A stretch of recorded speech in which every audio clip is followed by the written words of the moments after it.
Well, hello there, and welcome to my kitchen. Just firing up the phone here. I had to charge it. It was actually dead as a doornail. So,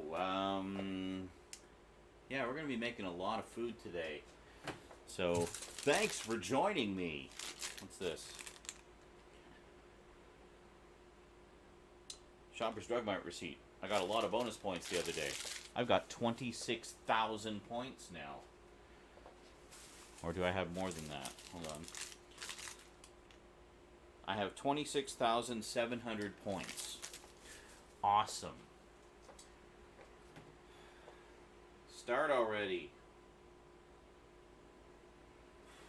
There we are. Okay. Into the Twitchiverse. You want to connect to the Wi-Fi maybe? There we go. Okay, here we go. Here we go. Getting there. Come on.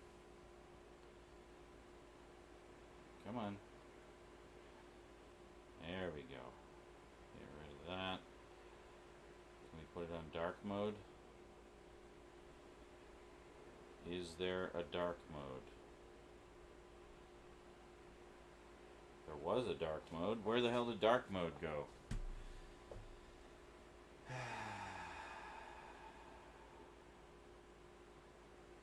Can I maybe not have blindingly, blazingly bright mode?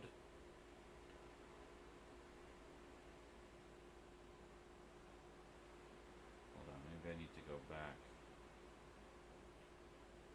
There. Dark mode. There we go. Oh, that's so much better. Okay. Let's go back.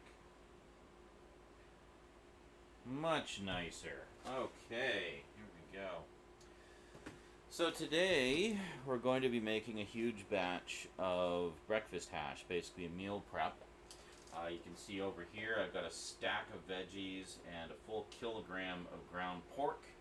This is it's roughly, it's a little over 2 pounds worth for those of you in Imperial land.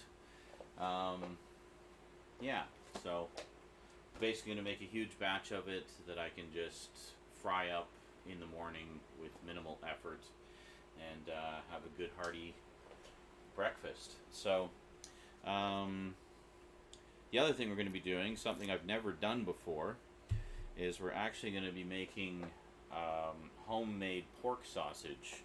I actually got a recipe online from allrecipes.com. Great site for just piles of recipes.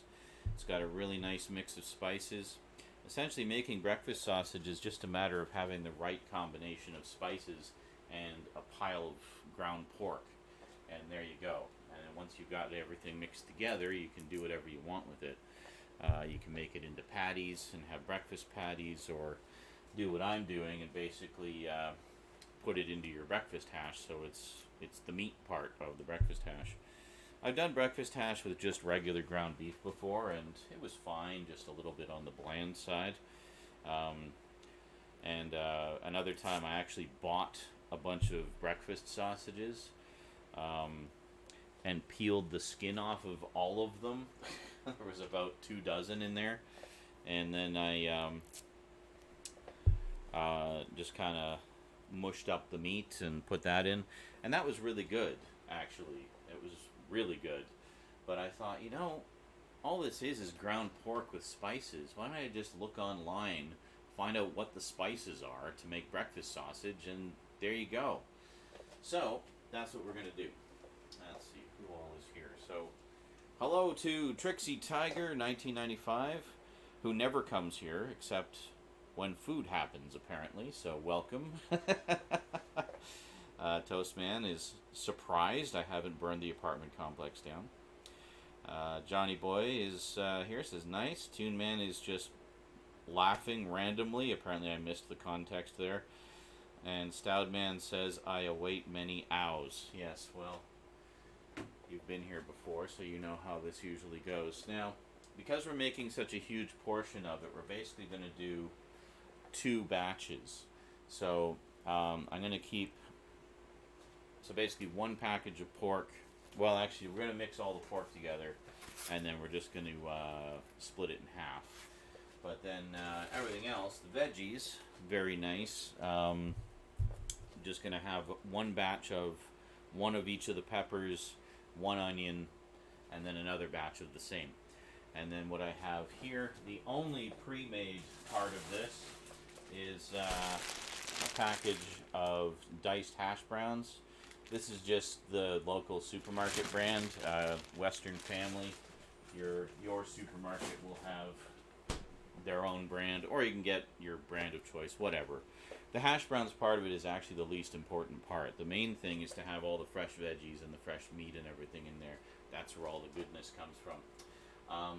If you're feeling really ambitious, you can just dice some potatoes and use those, but I figure I'm already chopping up enough shit as it is, so I really don't want to go there.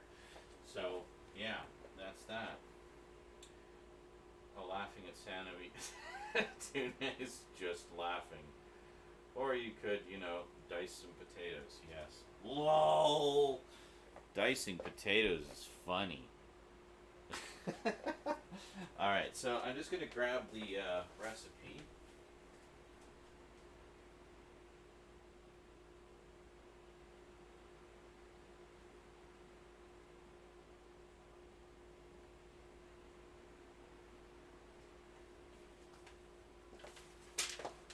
Very nice. Gotta love the internet, man. How do I make ground pork? Google. Oh, that's how. Not ground pork. Breakfast sausages.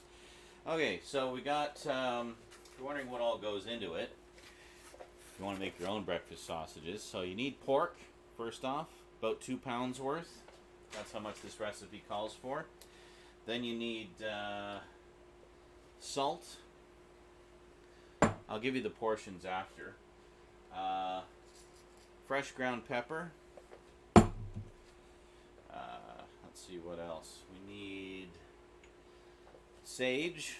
I have ground sage. The recipe calls for dried sage, so you can get the flaky stuff if you want. I just got the powdered. Let's see. And then we have dried marjoram. That's not margarine. It's marjoram. It's a kind of leafy spice. Anyway, it's dried and flaky, so that'll be quite yummy.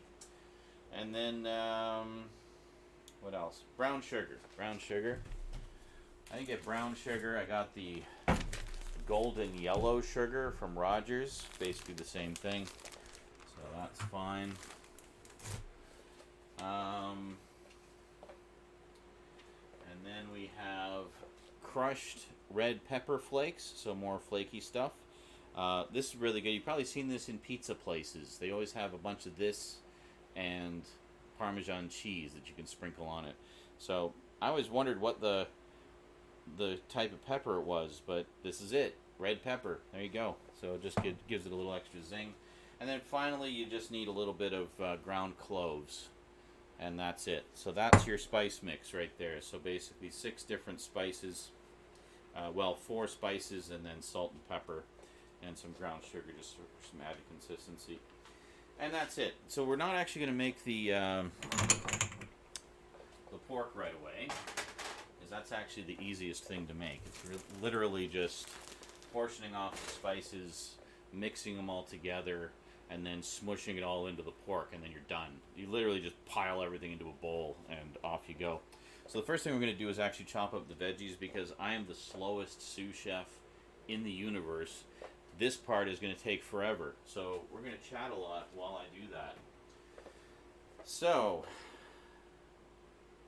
okay, dude, man, is like, yeah.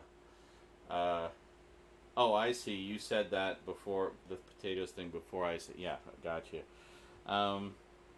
He said it right as I was typing. Oh yeah.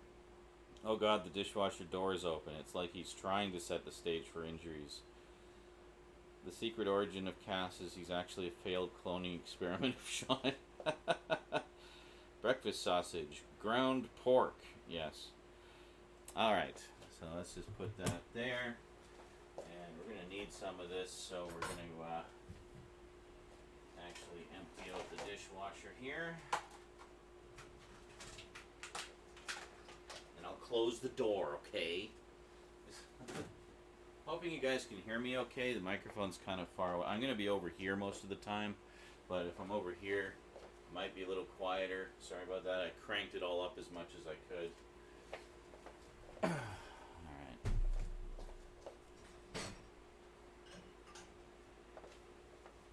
Haven't eaten today either, so I'm really looking forward to sampling some of this stuff. And I think I'm really going to appreciate it after my birthday stream coming up. I expect to be more than a little hungover. So it'll be nice to have something hearty and greasy the next morning.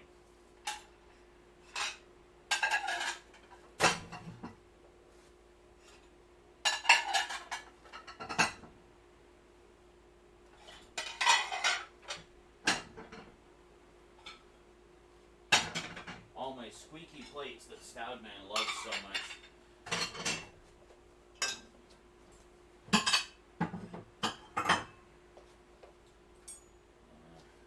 Cheese grater. That's the wrong drawer.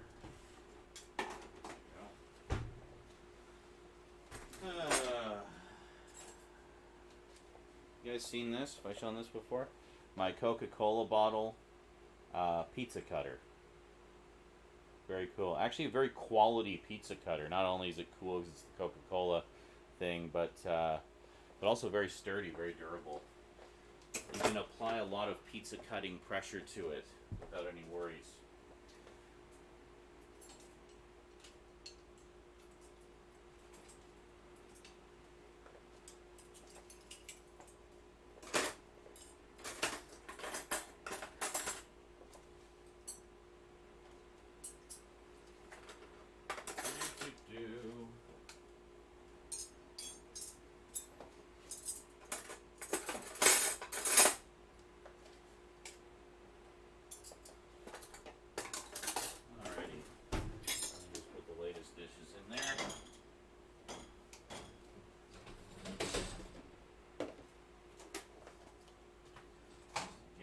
Way. Not that they're really taking up that much space. There. Happy? Actually, I do need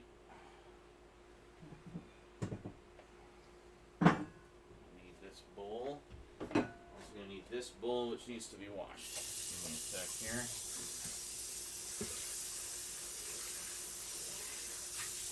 I think it needs to be done. Well, I'm going to wash it anyway. You never know what bacteria is lurking within.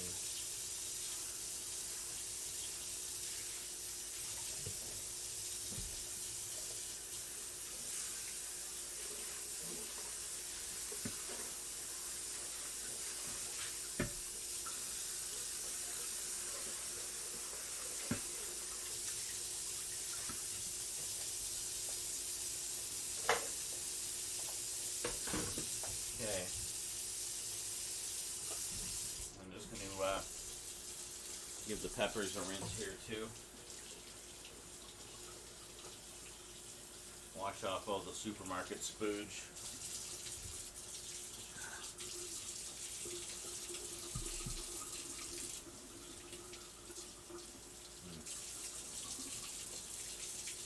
These don't seem to be quite the equivalent size. I probably should have thought about that when I was picking them. I wasn't thinking that I'd be portioning them off into two, but yeah. Well, I guess what we can do is we'll dice them up and then we'll just kind of separate them out more or less evenly from there. Cold. Wow, the cold water is cold. What a concept, eh? It's funny, as a kid, I never liked onions or peppers. And now look at me. I guess when you're old, you start to like healthy things more. You realize they're actually more satisfying unhealthy things. Okay, so let's see here. We need 2 bowls, roughly the same size. So we got my red bowl and my Halloween bowl. We'll use those. Now, I'm just gonna move you guys a smidge just so you can see a little better, hopefully.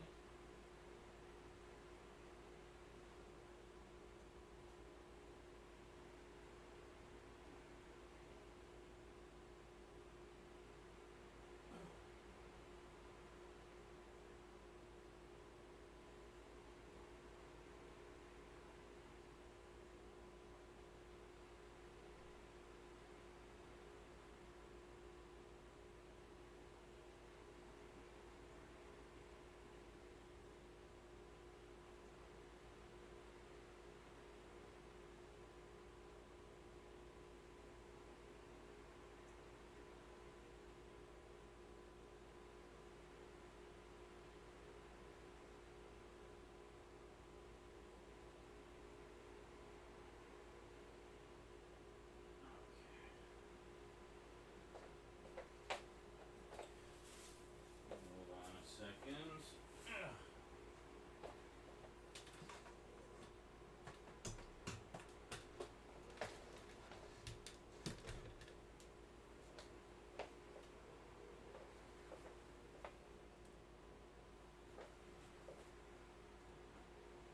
Yeah.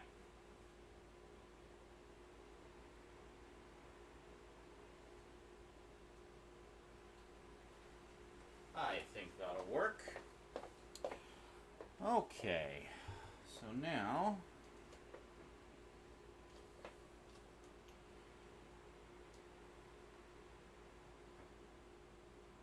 this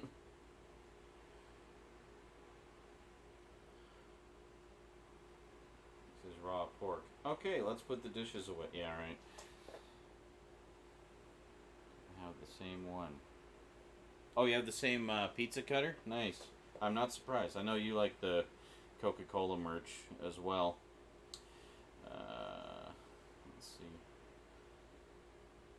Some patron. Hey, these peppers are watch you on sale. Coronavirus. That's the sound effect for the coronavirus. Yeah.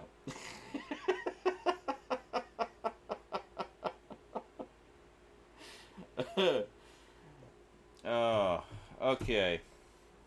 Let's here. We'll just move all these over a little bit here, and we'll make some room for one of the bowls. Actually, first things first, we're gonna peel this onion. I have a garbage bag down here that I can use.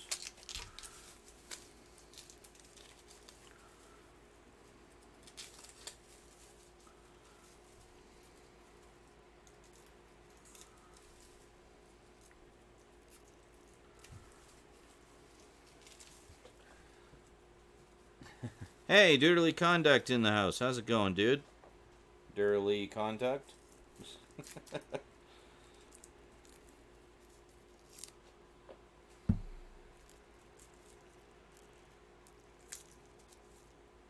Haven't seen you on Fortnite for a bit. We gotta have some games, man. Gotta play some games. Season 2's coming. It's right around the corner. It is almost upon us.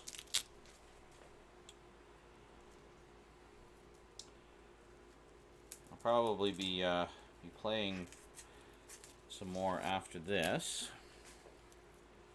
So stick around, everybody, if you want some gaming action to go with your food.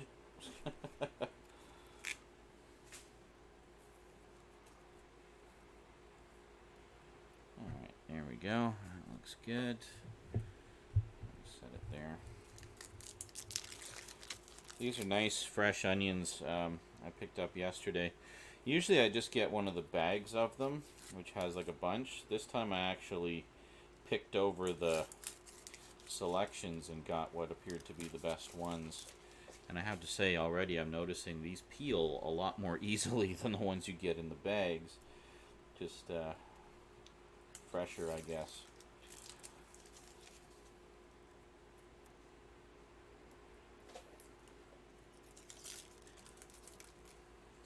Dead by Daylight. I haven't played that one.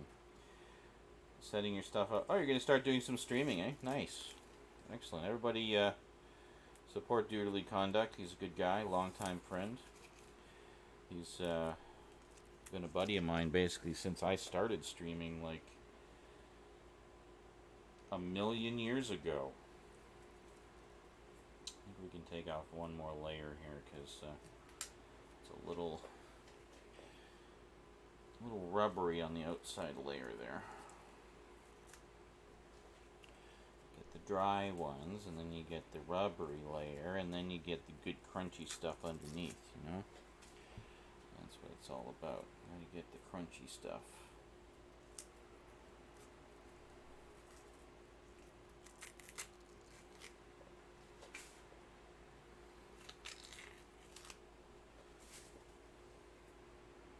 And the thin membrane-like skin.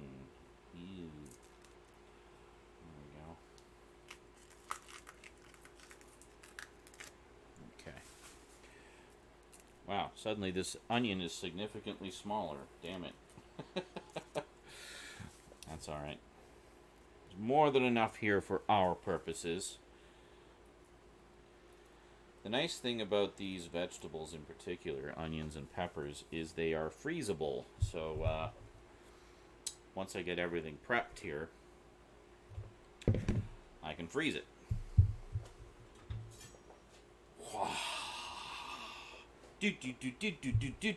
Okay, I'll stop that right now.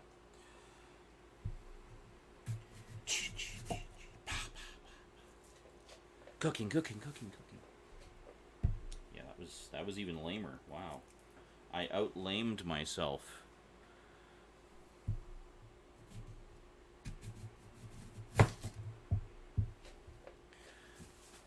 Everybody's placing bets on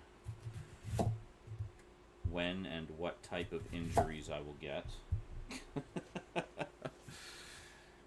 Okay, so set that aside for the moment.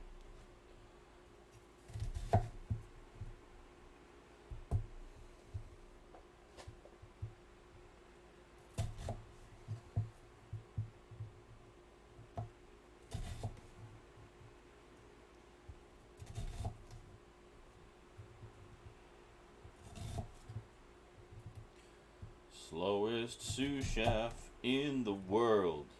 Yeah. I get there in the end. That's all that matters.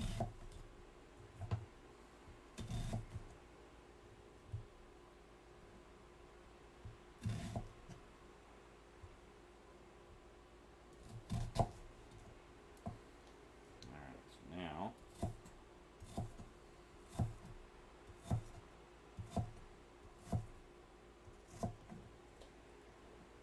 all the much faster sous chefs watching are cringing at my slowness.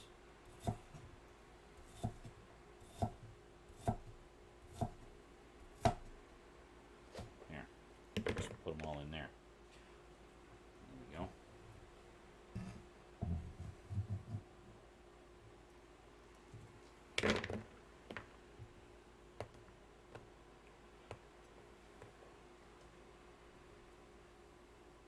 Dirt was invented right before I started watching you. Ow! Okay, there's like a slight sore on my thumb. And of course, all the onion juice just went right into it.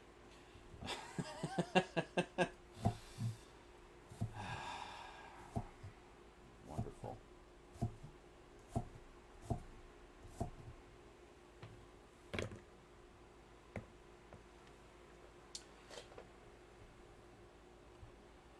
Yeah, everyone talks about being an OG, but Duderly Conduct, I think, even predates Stoudman. You believe that? Someone predating Stoudman? It's crazy. he might have been. You might have been part of where I met Stoudman actually, because I remember we all used to chat on Stickam in the YouTube chat to connect with other YouTubers, and that's where I met Stout and a whole bunch of others in there. I remember Bowie Chick used to hang out there quite a bit.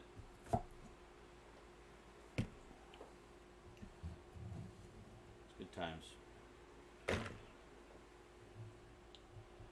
met Mia there. Garbage Gamer, of course.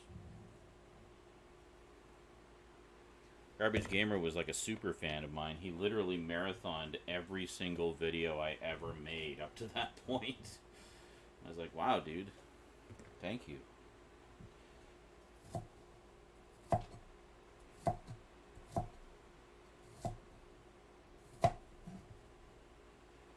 Stoudman just referred to me as that funny guy.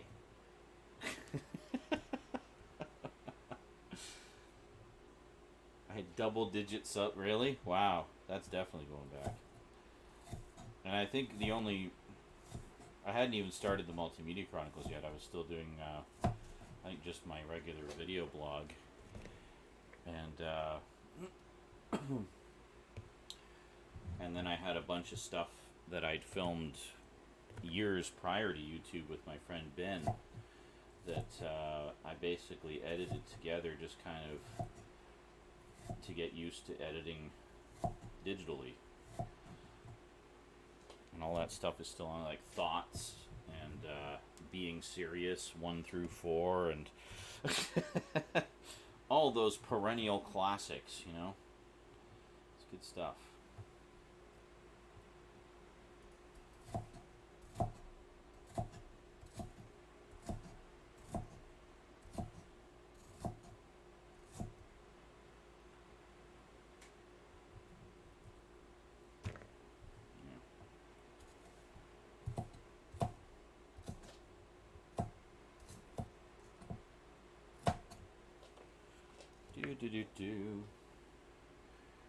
Being Serious 3, the French viral sensation of 2006. Yeah. Do you remember the Being Serious videos, Cass? Cass is Toon Man, by the way, for the none of you who don't know that. He's my bro. And I don't mean that in just the bros before hoes sense. I mean, he's literally my brother. We have the same mother. Oh, by the way, my mom finally called. I meant to mention that in yesterday's stream, but I forgot. Of course, because, you know.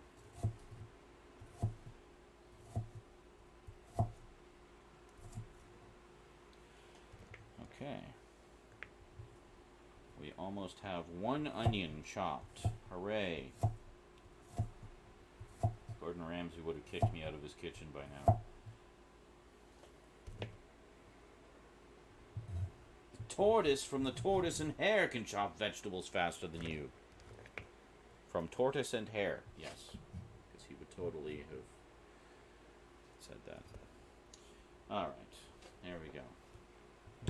One onion, done. So now, set this aside. In the other bowl, let's do the other onion.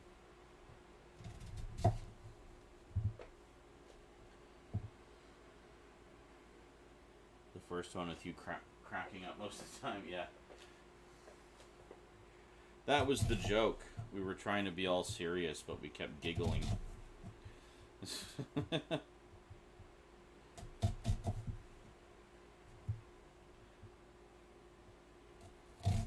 Then, of course, there's Laughing Without Smiling, one of the earliest YouTube challenges, which was basically a minute of me laughing uproariously.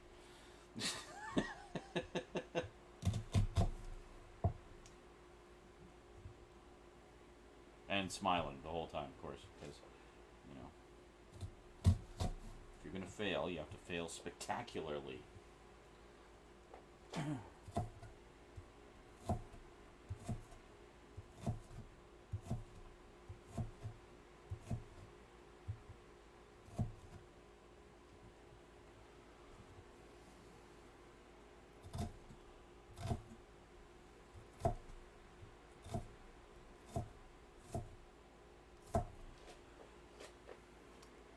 These onions aren't too pungent either. They just have a nice smell to them. I've used these before.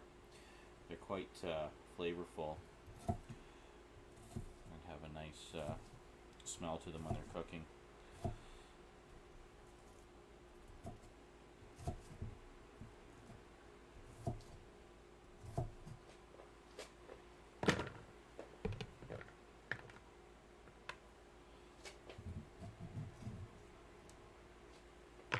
Whoops. Just waiting for them to dump all over the floor. Onions everywhere. Yeah. No, we're okay. We got it. Oh, video blog number 3. It's funny, we were literally just talking about that one yesterday. Ah! Burning eyes! Ah! Of course, as I just say, these aren't particularly pungent. Just like, oh yeah? Onion into the eyes. I couldn't think of a sound effect for that one.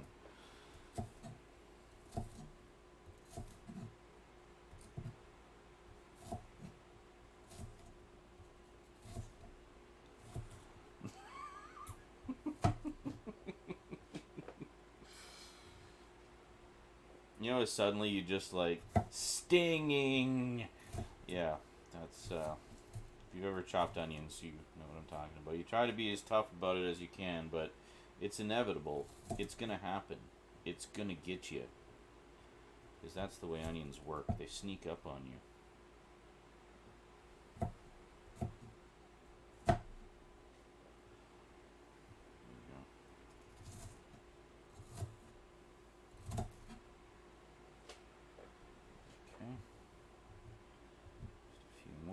The onions are actually the easiest to do because you don't have to take the seeds out like you do with the peppers.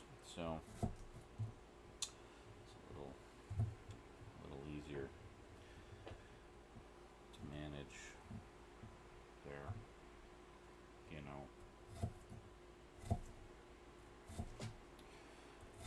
But with the hash browns, essentially everything is diced, right? It's diced potatoes, diced onions, diced peppers, and you just throw it all in together, cook it all up together, and you have this wonderful mix of flavors and textures. By the way, the frozen hash browns package I showed you, I have 2 of those. So we're going to make 2 bowls worth here, and it will be wonderful. And just to try it out, I'm going to make 1, maybe 2 breakfast patties and just fry those up on their own, just to try them out after we're done, because I've never made them from scratch before, so I'm kind of curious how they'll be. I did give the spices a sniff when I got them, and I was like, oh yeah, that smells like breakfast sausage.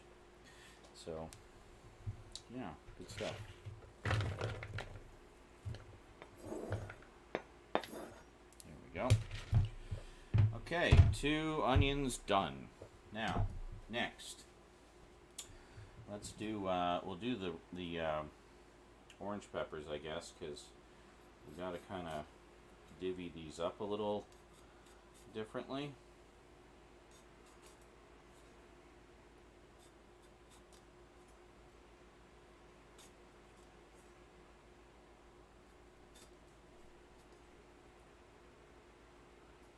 Do this to get the center out, and it just kind of like pops out like that, see? But I do it over the garbage so the seeds can come out. And I just kind of pull the bits out. There. That's good. We'll get the rest when we get in there.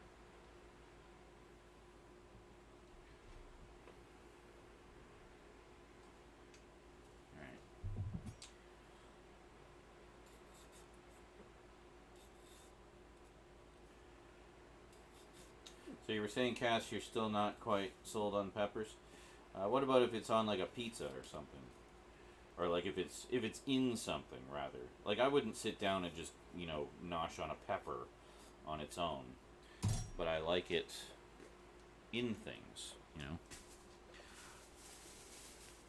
I find it's a good additive. Um, like sometimes I'll make like fajitas or wraps, and I find peppers are great with those. Give it a nice flavor, nice texture. Okay, so now what we want to do here, I think we want to cut it down this way and this way. Yeah, now you can see there's a few little seeds left in there. I'll just get those out. There we go. A couple more there. I mean, the seeds in bell peppers aren't really like spicy. It's more the ones you get with hot peppers, where the heat comes mainly from the seeds. So, you know, you cut up some jalapenos or whatever, and you some jalapenos, and you want to take the seeds out. Otherwise, you're going to be unless you want the heat. I mean, some people really like the heat, so I usually take. Well, actually, you know what? When I cut up jalapenos fresh, I usually leave the seeds in for the most part, because I do like the heat. But if you don't, then you want to get those seeds out of there. But I'll take out some of the seeds and leave some in just to give it some kick. I find if I leave all the seeds in, it's a little bit overpowering. So, okay, there we go. So we got all the seeds out. So now we basically just cut these into strips.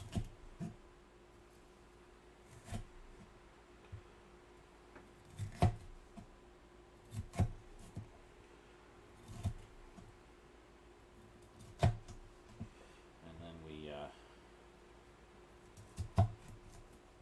dice the strips, essentially. So this part shouldn't be too difficult.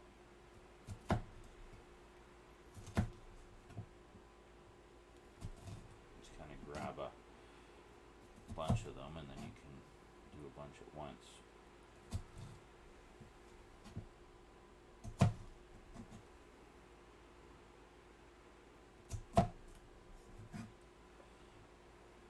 There we go. Good.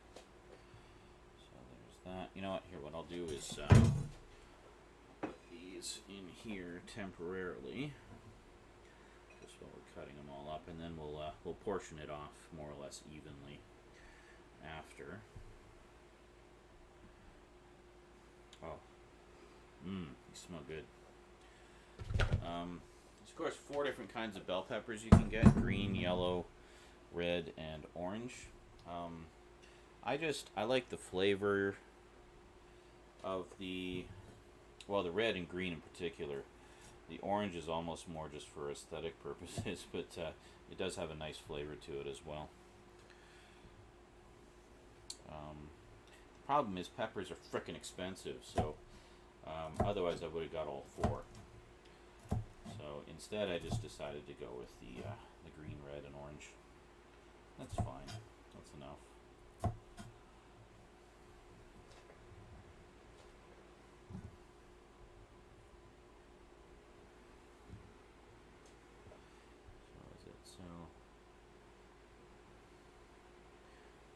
Okay, if it's like in a curry sauce or well cooked, I don't mind it. Lol, bonks the onion bowl. It's like the little rumblings of thunder before a storm. Okay, whatever you say, bro.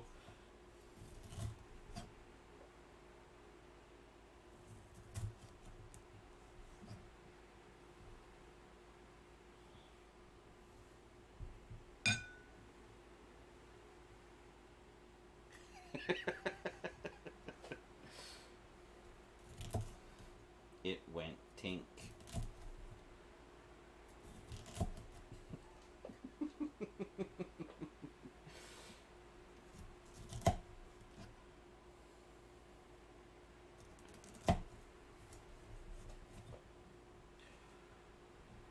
Do.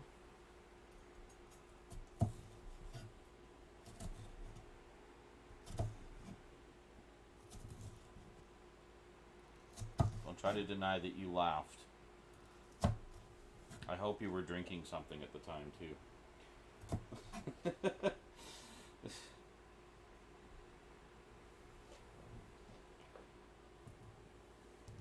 Oh, is there? There's a tink in the in an episode of The Office. And did you just run it back over and over and over again and just laugh until you couldn't breathe? No. uh,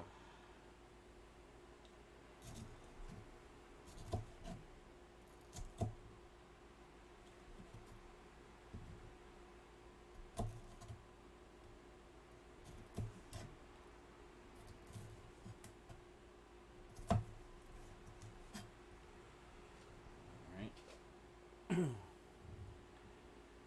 Didn't notice it wasn't his coffee. Oh. Ting. Did you just laugh and laugh and laugh? It went tink.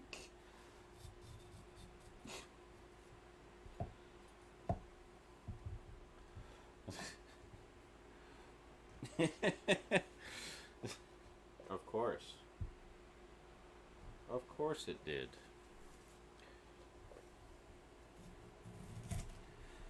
Yeah, see, so this is, well, you guys can see this. This is all from the small one. I still have the big one to do here. That's what she said, speaking of The Office.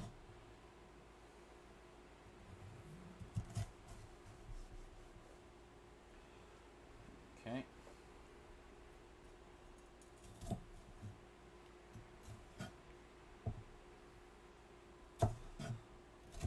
Actually, I don't think I've ever cut peppers quite this efficiently. I usually have fewer pieces that I'm chopping at a time, but I don't know, just feeling a little more ambitious today, I guess. Trying not to chop the fingers off.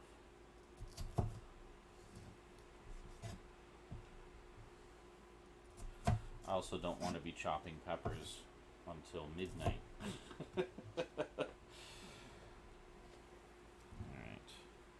Yeah, you can see actually the smaller one was a little bit riper, is a little darker. This one is, it's got a little bit of green. But that's okay, it'll be fine. It'll be fine.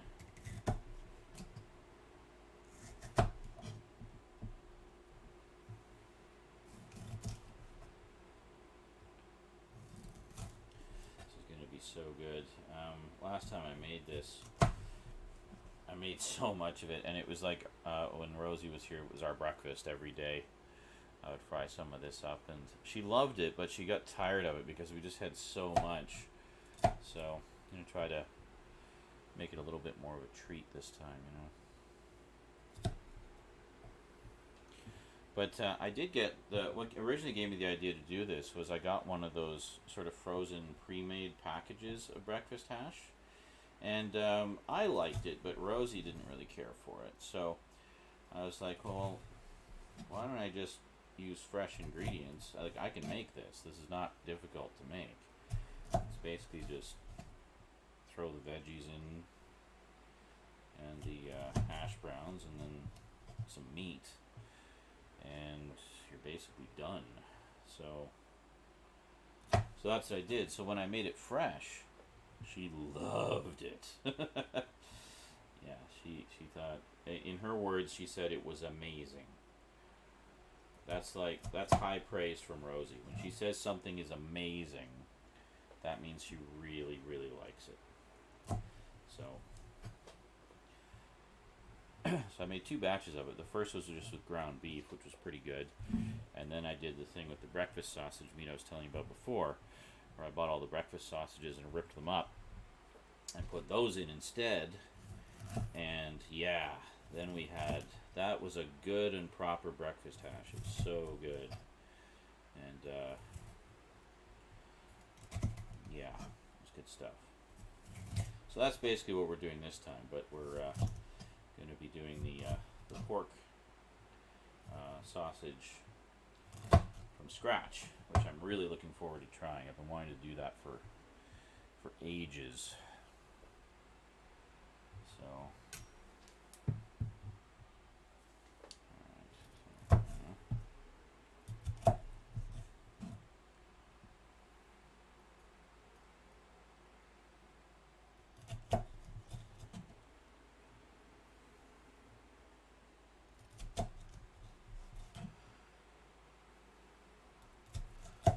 want the recipe for the breakfast sausages, go to allrecipes.com and just look up breakfast sausage, and you should find it. Or you can just write down the recipe. I'll give you all the portions and everything as we go, and you'll have everything you need.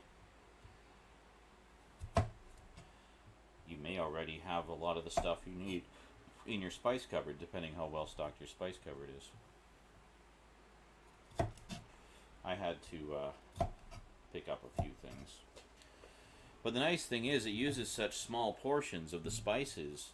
I'll be able to make quite a few batches over the next probably couple of years. So that's good. Alright, so I'm going to... Alright, so we're just going to mix this up just to get the two different ripenesses of orange peppers mixed in together. Alright, that's good. Give the board a rinse too, actually. There we go. So I'll just set that there for the moment. And we'll bring over our two big bowls here. So we're going to do one handful, one handful, one handful,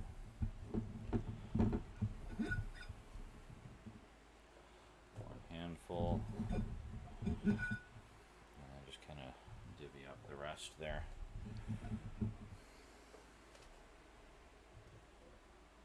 There we go. That's pretty much even. Now the other ones we shouldn't have to worry about that because we have they're the same size, so we'll be fine.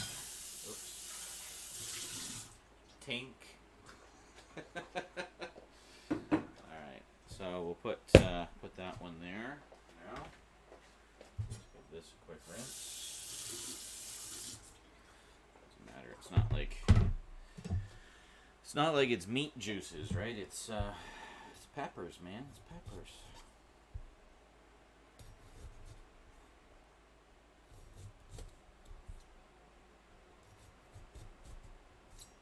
Just rinse it off with some water. It's all basically water anyway. Do them all? Yeah.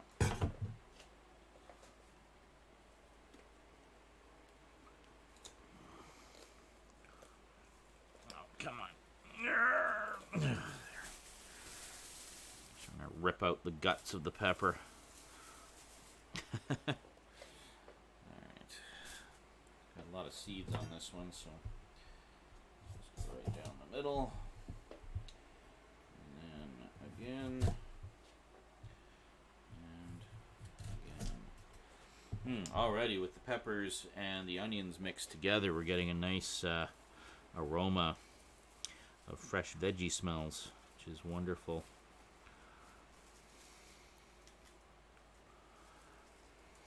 It's more of the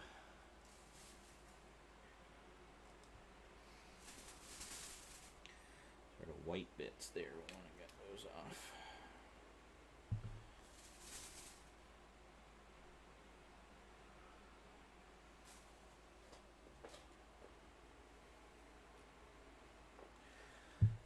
Okay.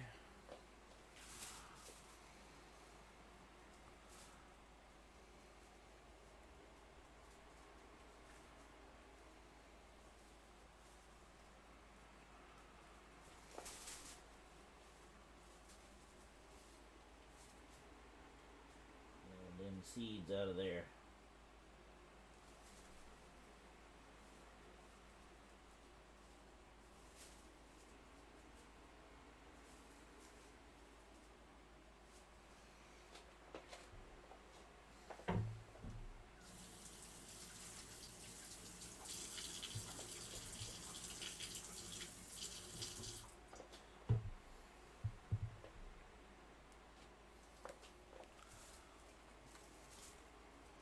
Oh yeah, because I'm like sticking my face right in the bowl, and it smells so good. I love the smell of fresh vegetables. I don't eat them as often as I probably should, but the nice thing about a recipe like this is you're mixing so many different things together. You get a lot of you get a lot of nutritional value, obviously, but also you're really kind of extending how far the ingredients go. It's kind of like when I make a stir fry out of my like out of pork loin or whatever, as opposed to eating pork chops. Pork chops, you're just eating a big chunk of the meat, whereas with stir fry, you're mixing it in with veggies and rice and or noodles or whatever else, and it goes a lot farther. The last time I made stir fry, I put in what was it? It was a package of frozen peppers. So it's basically just strips of peppers, like this, but frozen. And I think we'll do the other one too, just to have it ready. As well as what they call a California blend of vegetables. So there was I think 3 different kinds of peppers. There was onions, and then there was broccoli, cauliflower, carrots, and then about 6 pork chops worth, in terms of portion, of of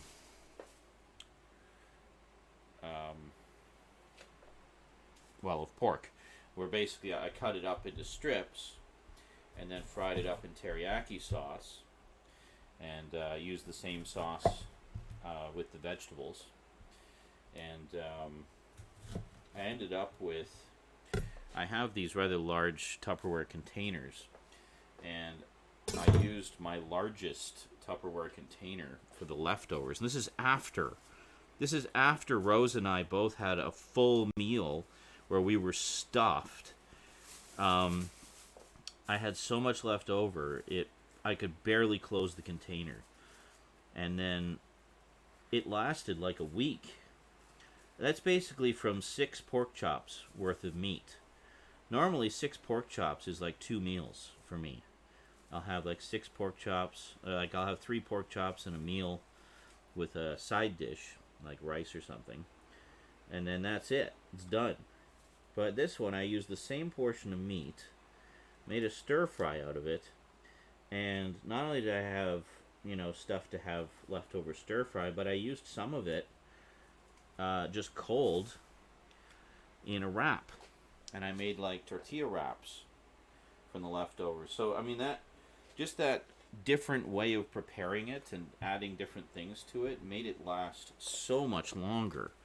So, as much as the temptation as a carnivorous male is to just eat a hunk of meat and feel all caveman and primitive,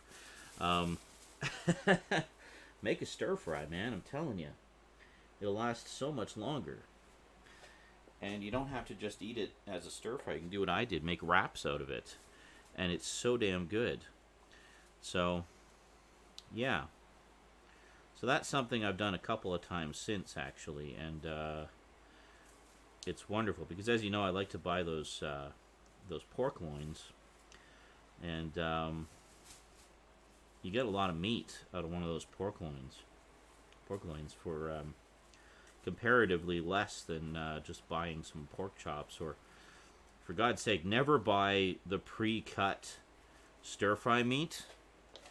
Just buy a pork loin or beef or a roast or a beef roast, whatever you want, and use that. Just cut it up yourself. Like, chopping up a roast into cubes takes no time, and you save so much money by not having it done for you. You definitely do pay for convenience. So, I mean, that's one reason I've been buying my pork chops as pork loins, is because they're stupidly cheap by comparison. Like it's about a third of the price, I think.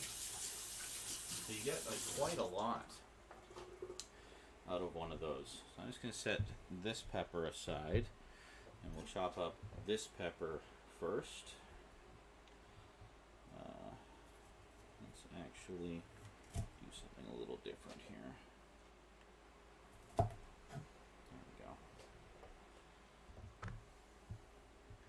we go. Yes, ingredients extended. Uh-huh.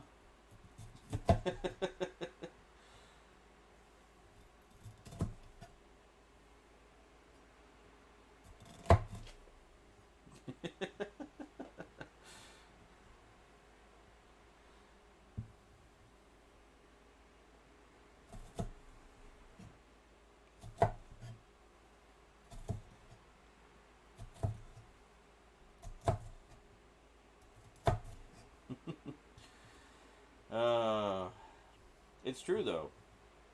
Hot tip for you: stir fries are your friends, because can have a lot of nutritional value to them as well, depending what you put in them. Very satisfying.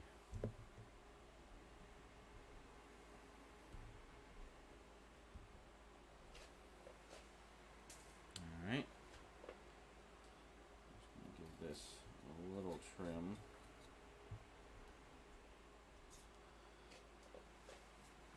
All the white bits. I want the green bits.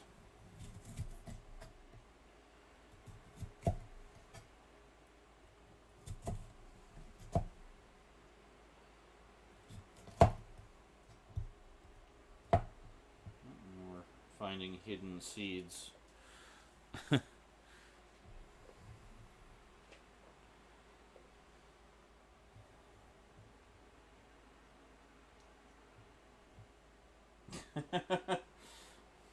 Yeah, right. Making a curb your cooking out of this out. Just buy a pork loin. You pay for convenience. Several minutes later. Okay, so here's my package of hash browns. Yeah. Now,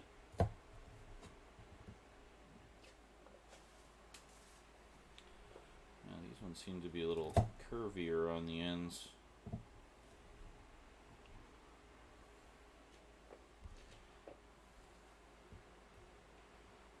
Just cut up some potatoes. Shut up.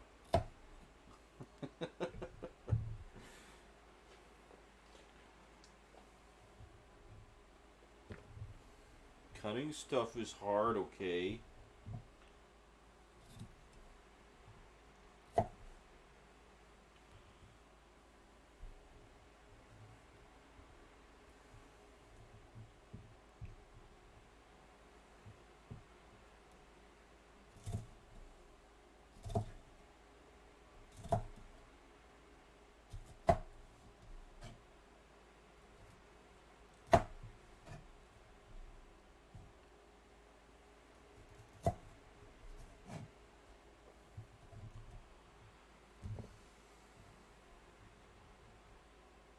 Hey, how's it going, Abel? Welcome to the cooking show, where I cook stuff in the form of a show. Just get rid of those bits there.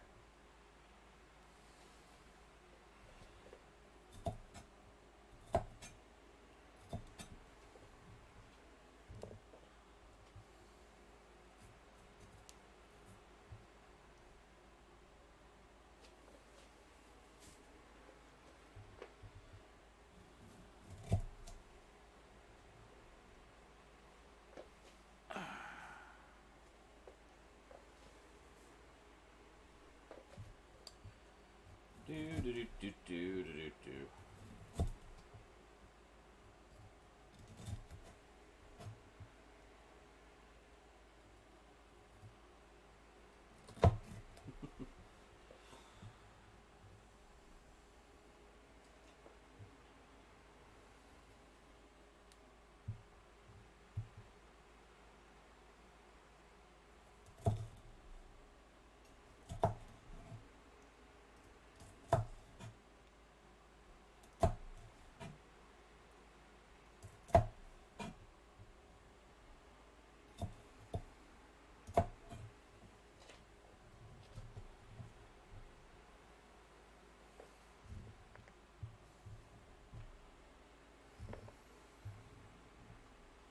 is it really 10 o'clock already?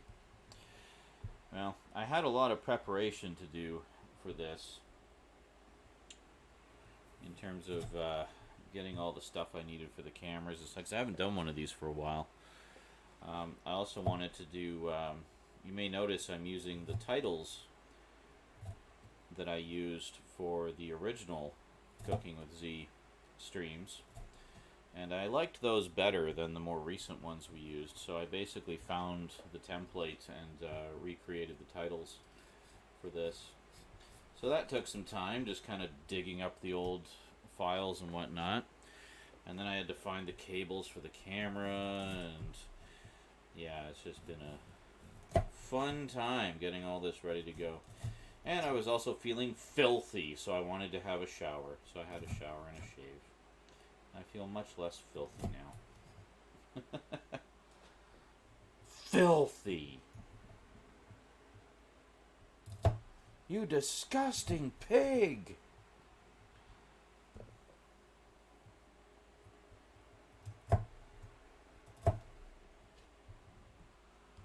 Do do do do do do.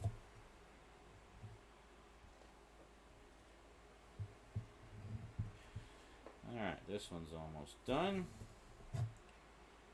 Only got a couple more peppers to do after this.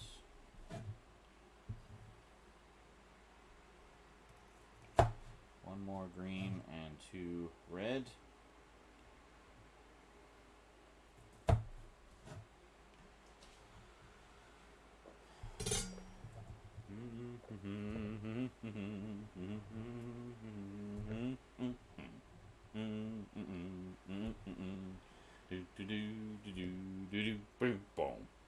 Thanks, Cass. I blame you. There we go. So we got a bowl of green and orange peppers and onions. Just gonna add the green ones to this one.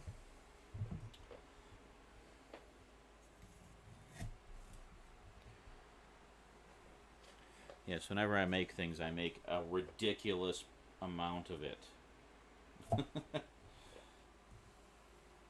Just the way I roll.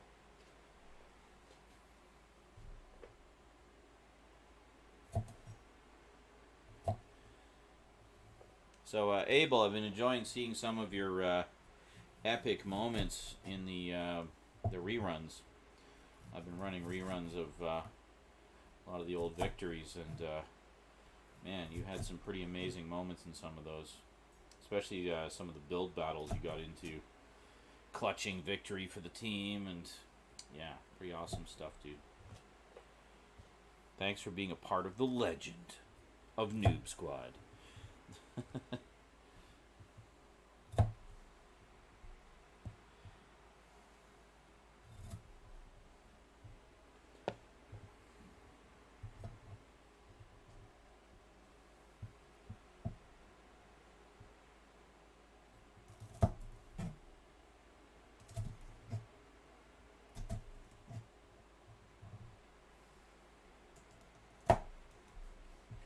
Got real quiet in the chat all of a sudden. Is this, should I stop talking? Is this an ASMR thing for you guys?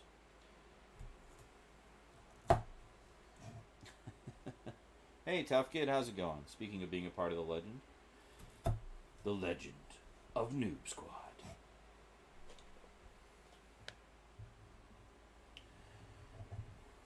I had some good moments yesterday. I still haven't done the highlights because, you know, whatever, man. I'll probably do them tonight.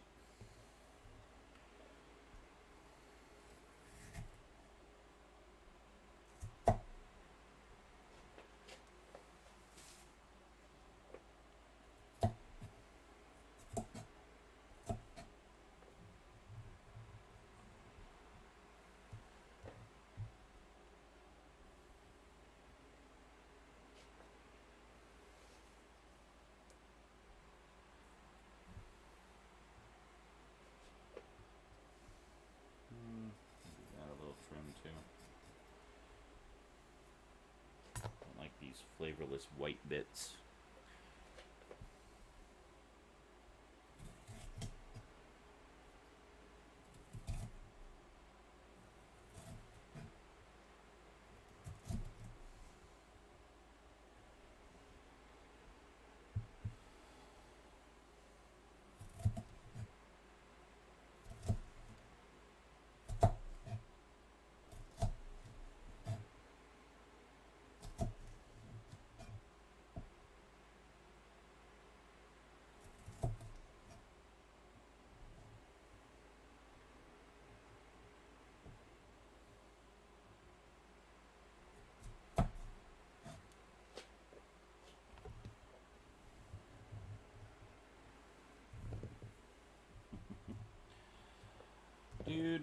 Do.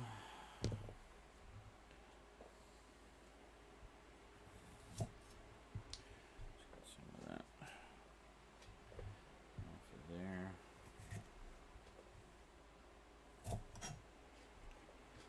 Slowest sous chef in the world. Yeah. That's me. I'm Caillou. Sorry. Oh, look, it's Kalu.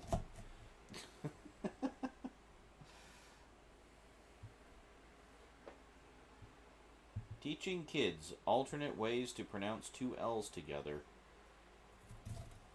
for decades.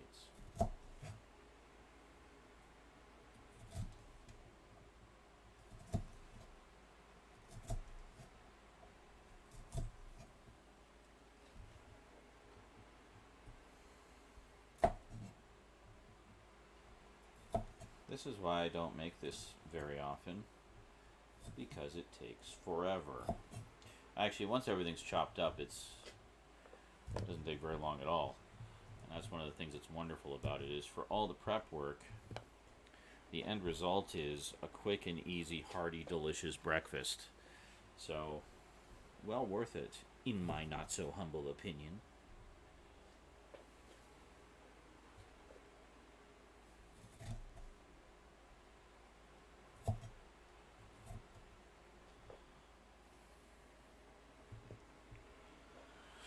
Oh, yep.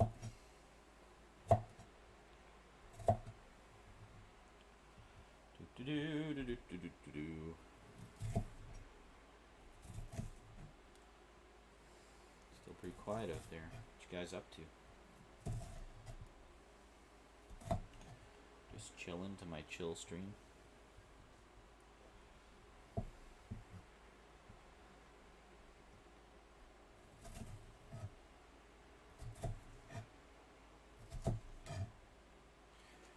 So what I do when I have this all prepped is I actually fry it up in olive oil based margarine. You can also use butter, of course. That would be quite good. The nice thing about the pre-made hash browns is they're actually oiled as well, so you don't really need to add much to them. I add margarine anyway, just because it makes them a little bit extra crispy, and that's quite good. Okay, that is it for the green peppers. All that remains is the red peppers. Okay, here we go.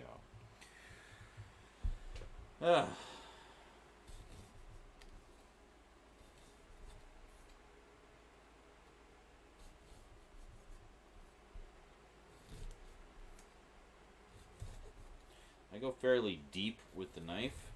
Just try to cut all the little bits where it's attached inside. And then it just pops right out, you see. Give it a little shake. Shake, shake, shake your pepper. Working on Doctor Who custom Blu-ray covers. Oh. So, the usual then. You seem to do a lot of those. I'm guessing it's one of your passions. It's good to have passions.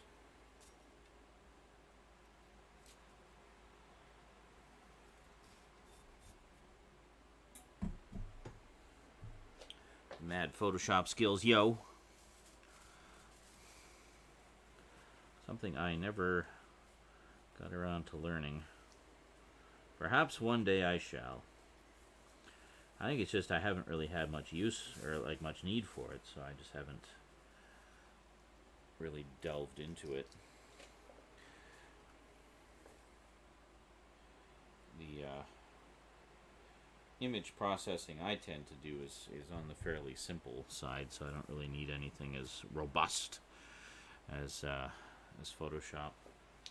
I don't do a lot of, photo alteration or restoration or touch up or what have you. I basically just do shit.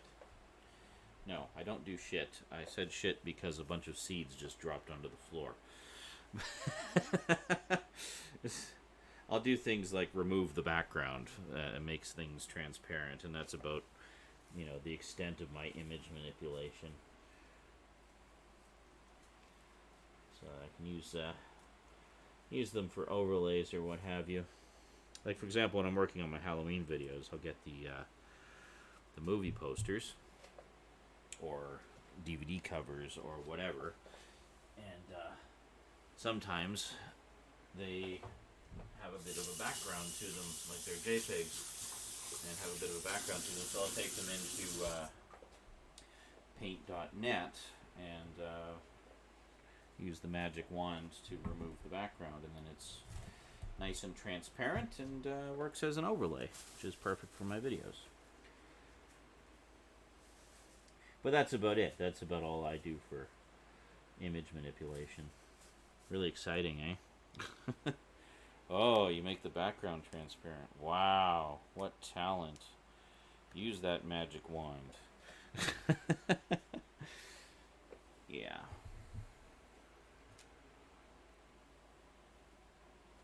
Nice. What are you planning to stream, dude?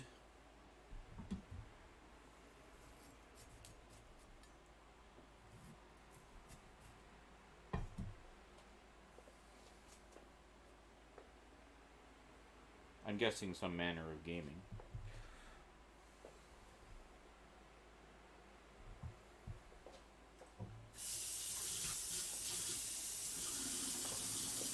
Yeah, let's do the same thing we did with the other one. We'll get the other one prepped, and then we can just chop them up one after the other there.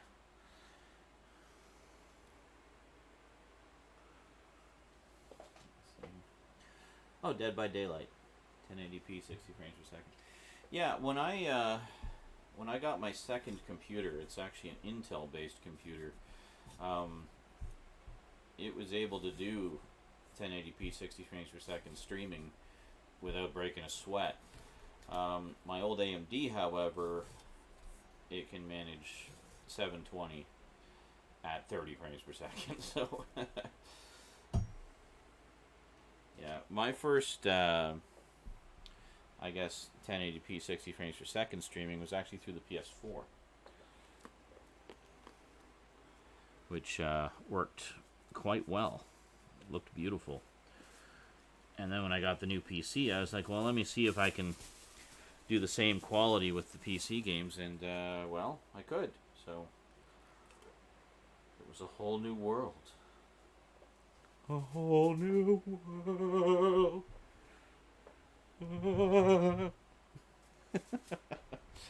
I amuse myself. Alright. Let's this go in here. Looks like a lot of seed spooge in here.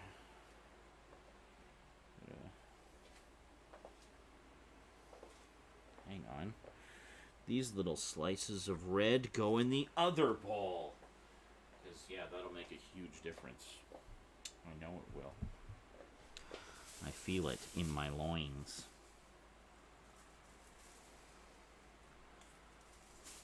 So, yeah, basically, I mean, it's a combination of things. I mean, obviously, you need a fast internet connection. It's a big part of it.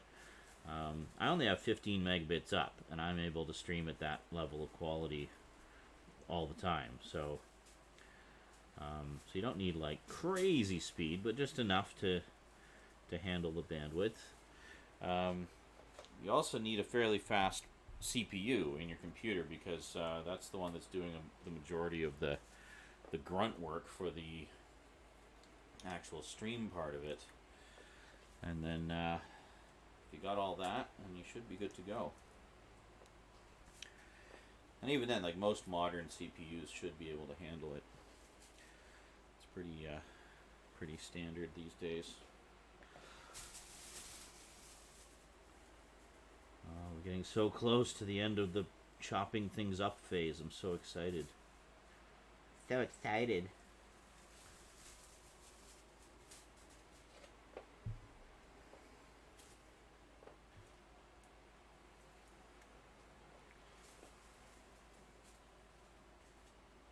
That's what the top of the tower looks like. Cool.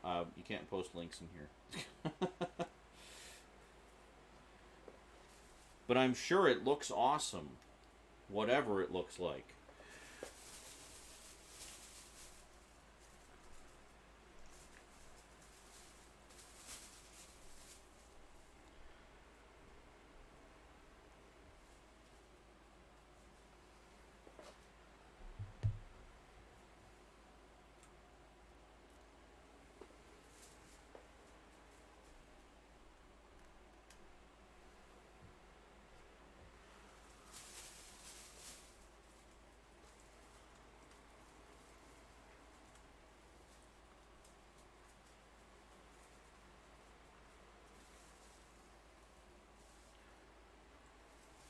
Lovely view, huh?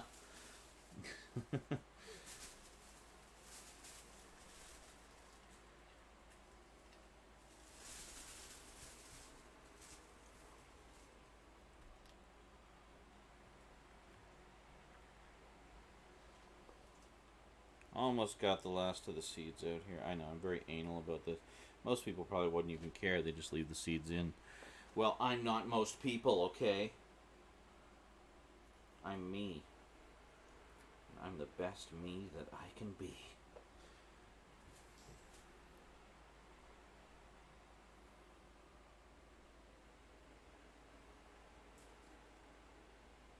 There we go. Alright. Now, let's chop these bastards up, and then this stage is finished.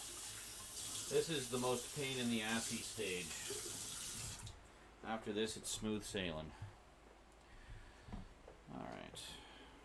Well, here. Just to keep things ordered and conducive to my OCD.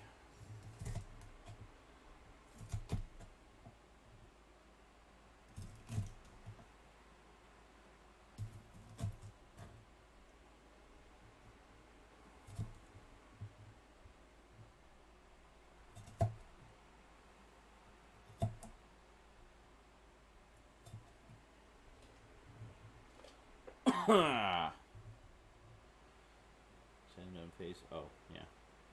Don't want it too spicy then. Well, and welcome, Iceman. Yeah, these peppers aren't spicy. These are just regular bell peppers or capsicums. So they're very mild. I don't know that the seeds in these even would be particularly spicy. It's they're very mild peppers, more kind of sweet, really. Yeah.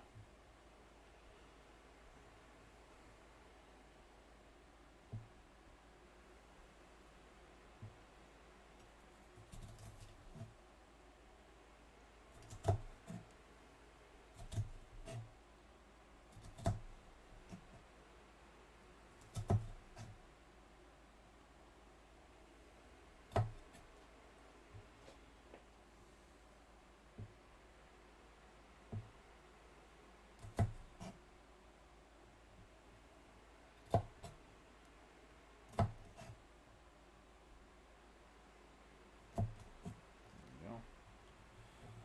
So it's 8 pieces. That is 1 of 8. Ow. Blood gushing everywhere. Wow, that's a lot of red pepper in there. Wait a minute. That's not pepper. Do this.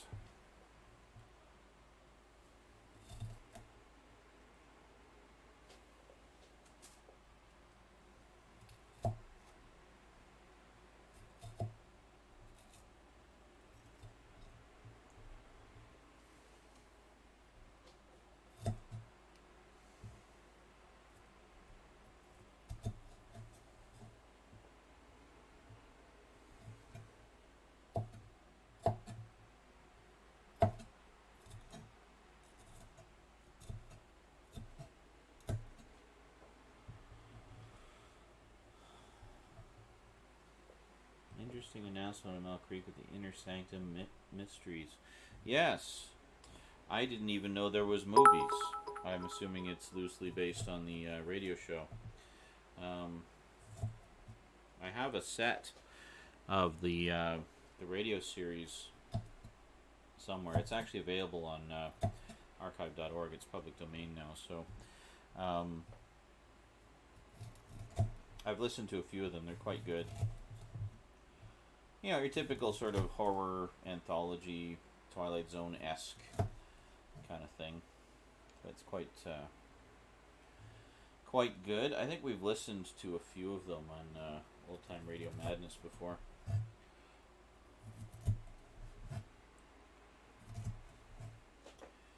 But yeah, I'd definitely be interested in getting that set of movies. There's what, like 6 movies, I think? So, very cool.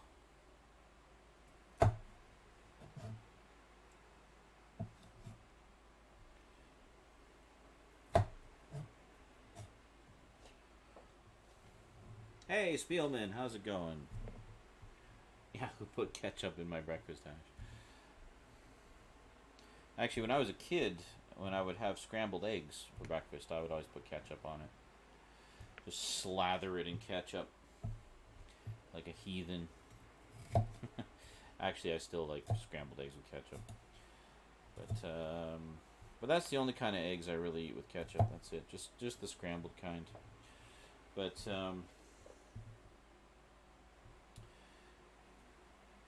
yeah, good stuff.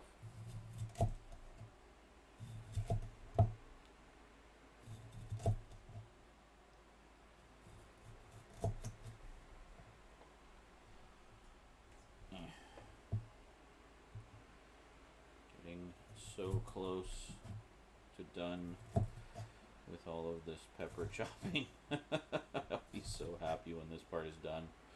Holy shit. My least favorite part. And probably part of the reason I took so long to start the stream today is because I knew I'd be doing this. But that's okay. Actually doing it with you guys here makes it a little less tedious, because at least we can chat, you know, we can shoot the shit. And enjoy each other's company. Alleviate my boredom. HP sauce? Okay. Yeah, that's we use that as like a steak sauce here. Generally, I think it's a sort of a steak dipping sauce. We don't use it in quite the same way that we use barbecue sauce. Barbecue sauce, as you know, we just kind of slather all over, well, whatever. Whether it's a steak or chicken or ribs or what have you. I've made pork chops that way too before. It's actually quite good. The problem I find is with pork chops anyway, the barbecue sauce doesn't really stay on it very well. It just kind of slides off, I guess because it's so greasy or juicy or whatever. But steak, it's great. Chicken, it's great. I used to make chicken that way a lot in my early bachelor days. It was a quick and easy way to enjoy some fresh chicken. I would get like the sort of quarter chickens. They would have a leg and have the back attached, so it's a good chunk of meat there. And what I'd do is I'd get 2 of them. They'd be a few bucks. They were fairly cheap, and I just slather them with barbecue sauce, put them in the toaster oven, and cook them up for about 45 minutes. Less if they were fresh, but you could cook them from frozen. And yeah, that was good. And then have some yummy barbecue chicken, bachelor style. It's good stuff.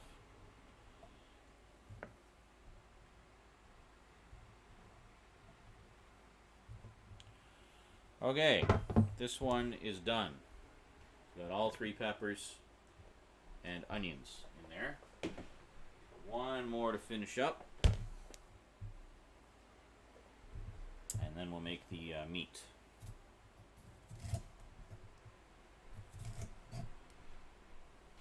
Shit. I need to just cut that off there.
put soy and Worcestershire sauce in his porridge. Interesting. So he liked a little bit of spice there, eh?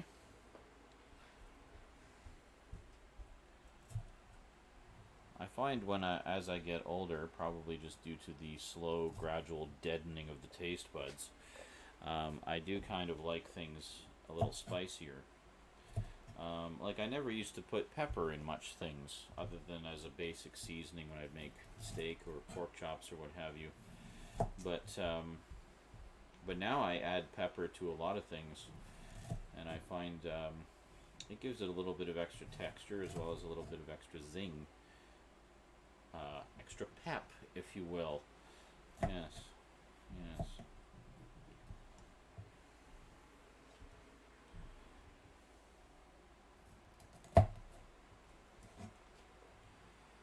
But yeah, I don't know. I don't know if it's an age thing or just changing tastes. You know, because your tastes do change over the course of your life. I think they say that over the course of your life you have 3 major palate changes where you like certain things and don't like other things. I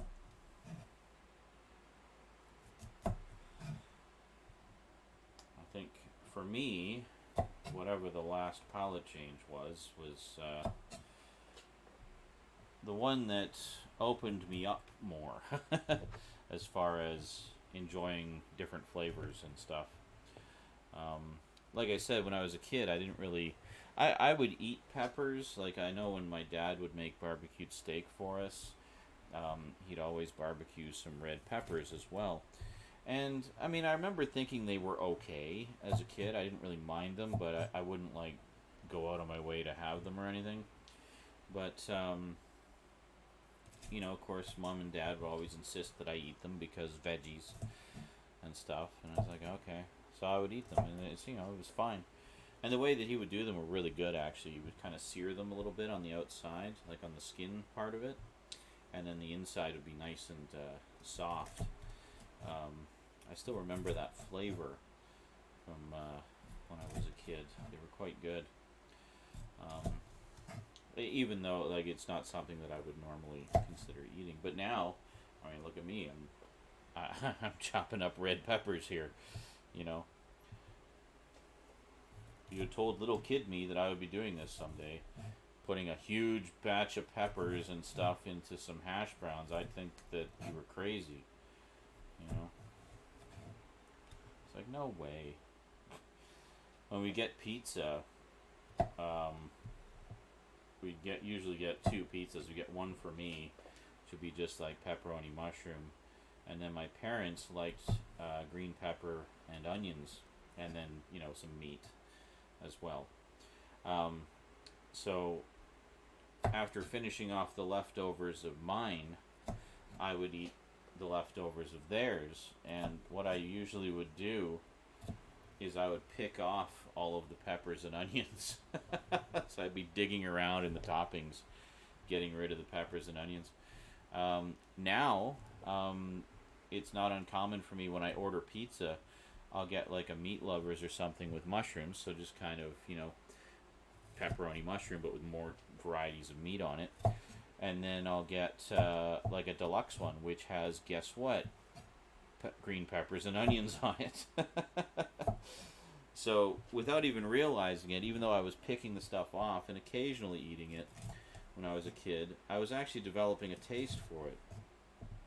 And now I actually really like it. I enjoy the variety of flavors and textures that you get with a, you know, deluxe pizza like that with all the different stuff on it. So yeah, so I tend to get a kind of a mix of pizzas when I order, usually 2 or 3, and then so often I'll get like a meat lovers with added mushrooms, and then I'll get like a deluxe that has a little bit of everything, or whatever the, you know, sort of house special is, and then I'll get Usually get some kind of chicken, like a mild, maybe Alfredo style chicken one. That's really good. Or sometimes I'll get a spicy one. You know, I like to try different pizzas, so I'll see what kind of specials they have, and I'll it's like, oh, well, that sounds good. You know, give that a try. And sometimes I find a new favorite, and sometimes not. But I mean, that's all part of the fun. I've learned about the joy of experimenting and trying new things. You know, chocolate was one of yours. Was it what you mean? One that you didn't like and then came to like later? All right, that is it for the peppers. Huzzah! Finally. That only took forever. Holy shit. Alright. Put that aside. I'm just going to give this a wash here and we'll wipe down the counter. I'm going to need one of these bowls to mix up the meat just because there's so much of it.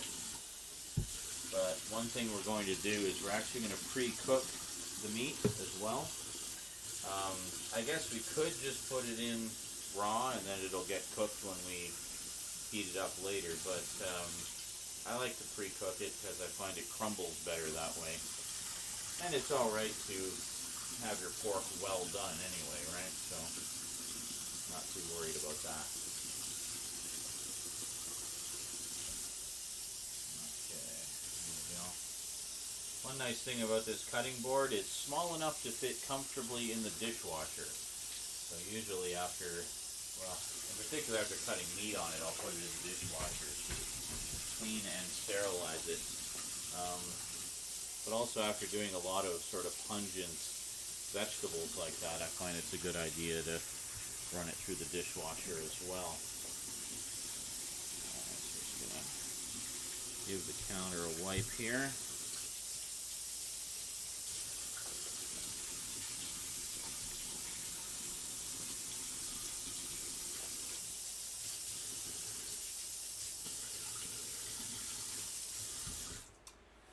Okay, so I think what we'll do is we'll use the red bowl. I'm just going to put everything into the crystal bowl here. Look at that. There's so many veggies, it actually fills the bowl right up. That's crazy. Crazy, man.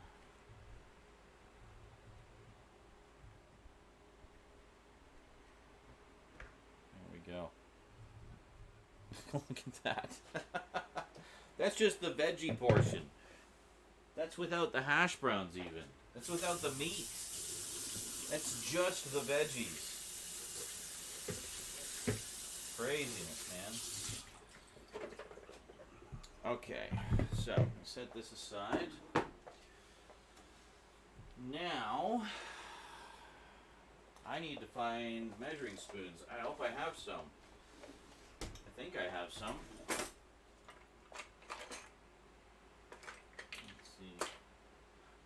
There's one. I found one.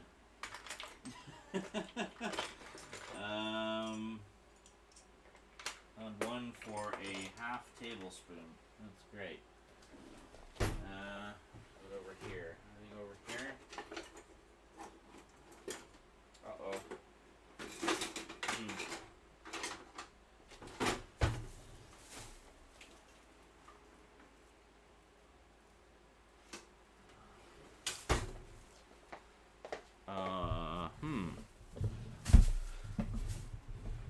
Uh-oh.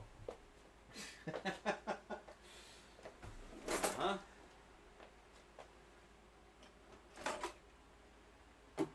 What's this? No. It's a toy. What's this? It's milliliters. I need imperial measurements.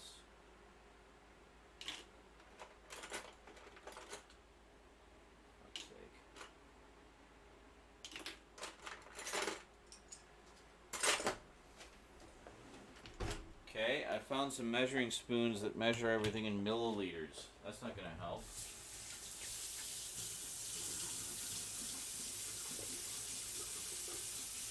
also filthy.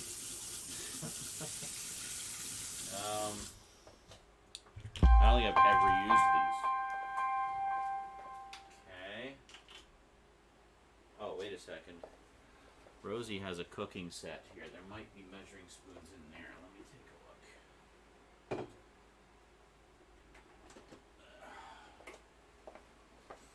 There's a whole bunch of stuff in the back here. Let's see. Oh, what do we have here? Okay, this is cups. Oh, hold on. Haha, there we go. Not too dusty. Excellent. Thank you, Rosie. Okay.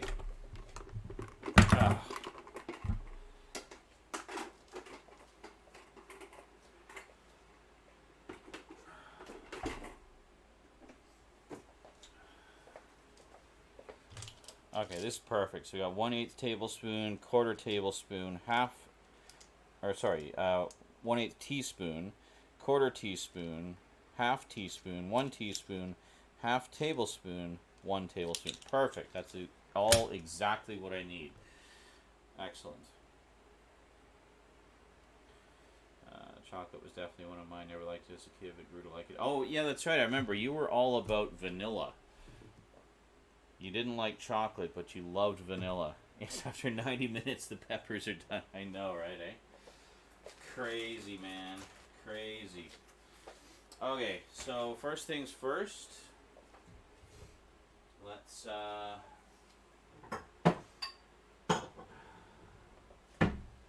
mix up all our spices here. Now, first things first, we need 2 teaspoons of dried sage. Where's all my spices? Here we are. Okay. Alright, sage. That's marjoram, cloves, pepper, sage. Alright, here we go. So we need 2 teaspoons. Yeah, so 2 teaspoons of dried sage.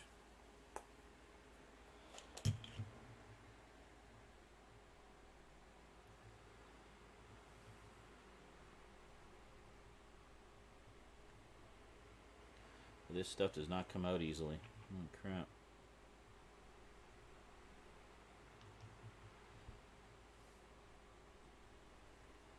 Jesus, get in there. Alright, that's about 1 teaspoon. Drop that in there.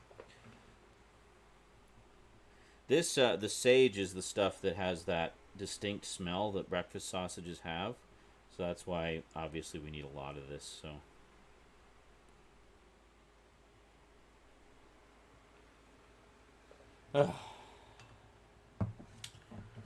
Maybe just a little more. There we go. Good enough. Okay. Next. Need 2 teaspoons of salt. Well, that should be fairly easy.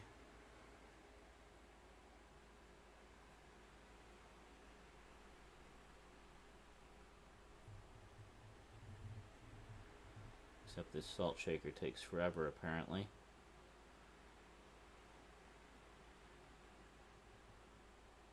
Oh my god, go.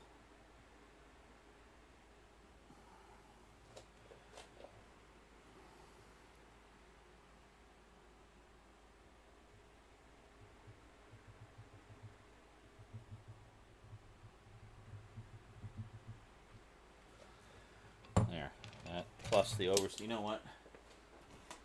There. Use this.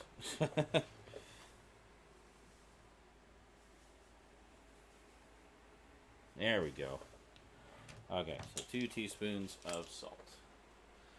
This salt, by the way, is from... When the hell is it from? 2005. This salt is from 2005. This salt is older than YouTube. There you go. This salt is older than my daughter.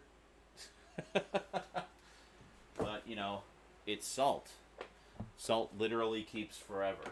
I mean, it's nature's preservative, right? Okay, so 2 teaspoons. Okay, and then 1 teaspoon of ground black pepper. Well, this is going to be fun. Can I... Hold on.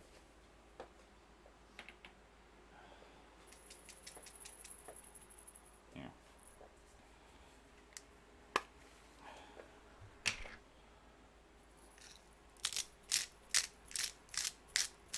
I'll just put it in my hand.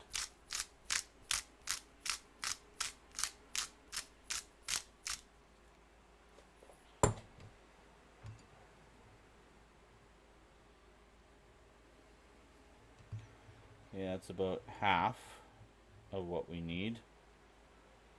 Just stop moving.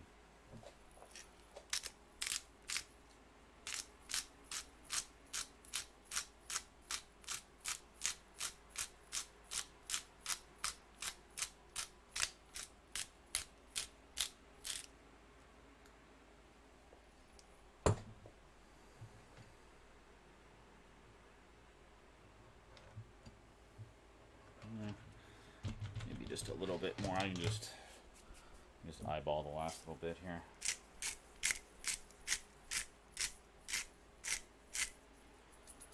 This is really good pepper that Michelle and Simon sent me. Saxa, in its own pepper grinder, which is good. All right. Hold on.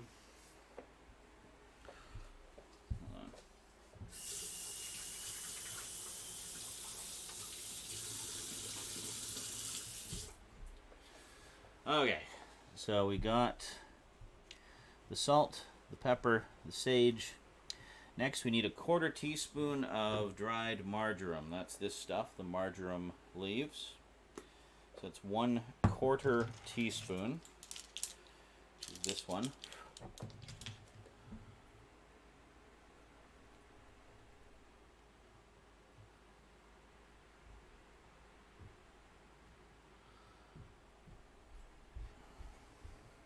There we go. I guess I could probably just, it's small enough, I could probably just scoop it out of the thing, but whatever, that's fine. Alright, then we need a tablespoon of brown sugar. We'll do that one last. Then we need 1/8 of a teaspoon crushed red pepper flakes. I'm surprised we need so little. I don't know why we use so little.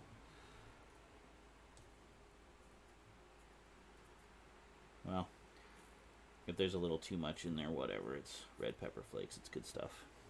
There we go. Good enough. Okay, and then a pinch of ground cloves. I don't know how much a pinch is.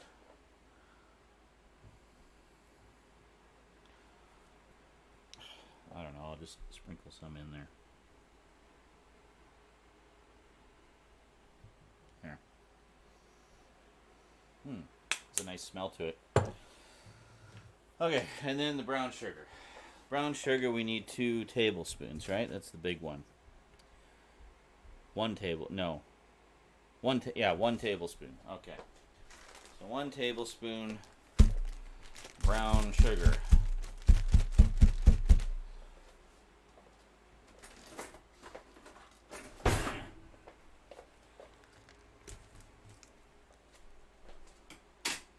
Okay. Actually, if we open this up a bit more, we can just kind of scoop it out. This is the tablespoon. Okay. There we go. There. So that's get it more or less level. There we go. Okay. So that is our mix of spices. And of course, you don't want the brown sugar to go rock hard on you, so we're going to seal this up here.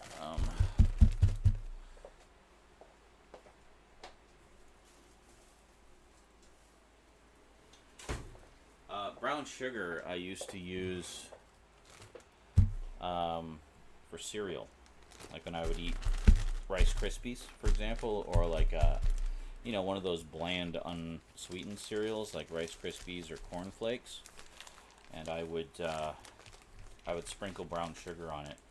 And it was so good. Oh my god. I might do that again because Rice Krispies and Corn Flakes are cheap. And now I have a surplus of brown sugar that I don't know what to do with. It was the only size they had. So there you go. That is it. That is the magic spice combination right there. So we basically just mix it all up here.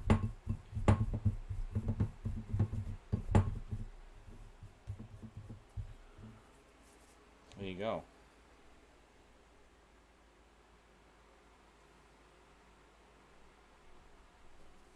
Boy, I think I put a little too much cloves in.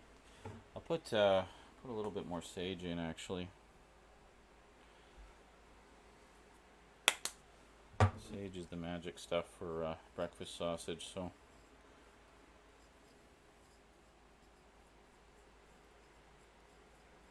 There we go. Yeah, it smells a little better. Okay. Alright, then.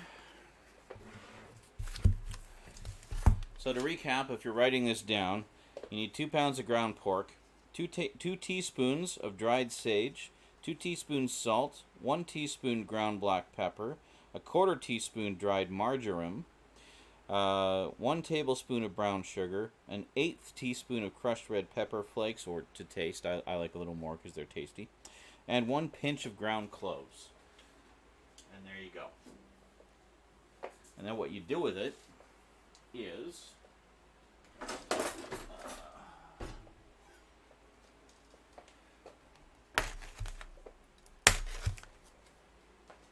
this is the fun part.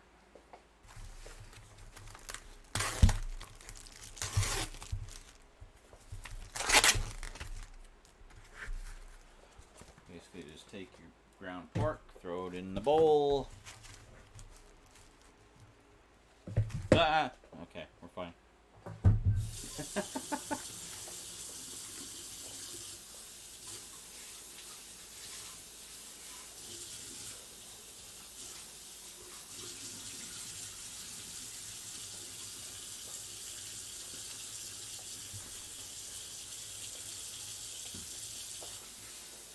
I always rinse out the meat containers just so they don't stink up the garbage that much.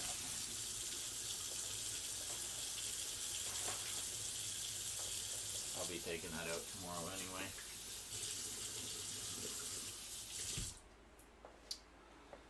Okay. Now, the fun part. Just take all this, dump it in there. It's literally that easy. Then, just mix it all up with your hands. Just get right in there. Don't be shy. Oh yeah.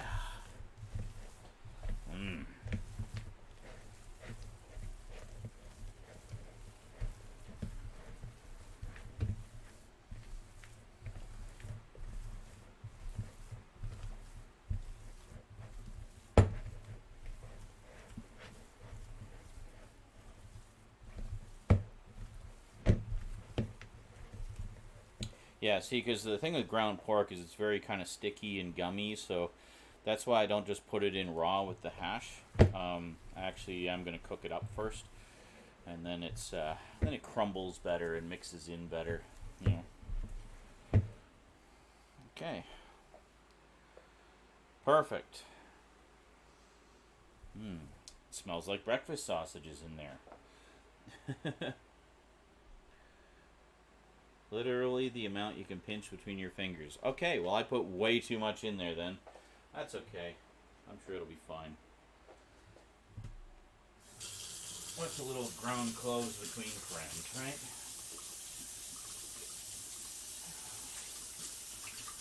Okay, so a couple of things we're going to do here.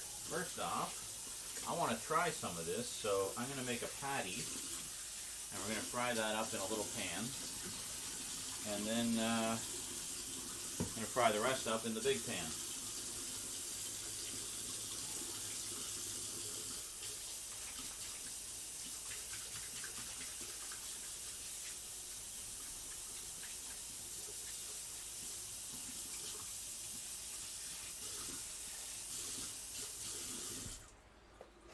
Okay.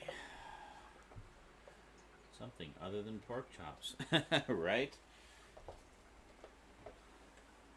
But still pork, you know, because it's got to be pork.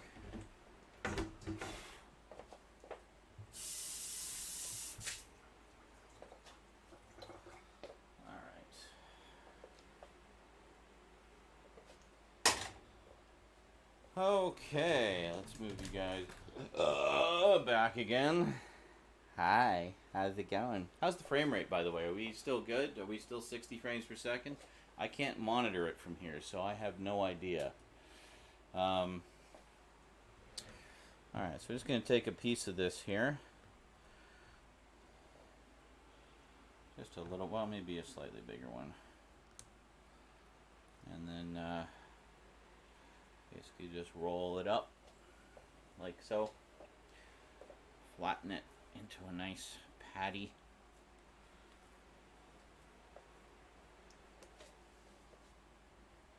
And put her there, pal. Nice and thin. And we'll fry that up.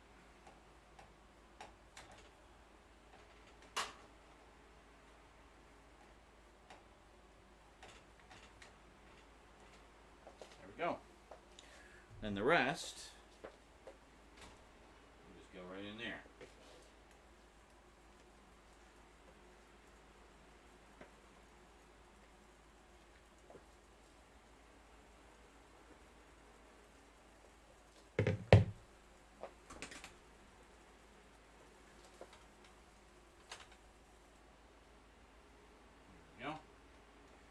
Good. So that's all done. Just let those fry up. Well, nobody's complaining about the frame rate, so I'll assume we're still good. I can't check it because there's nothing moving here.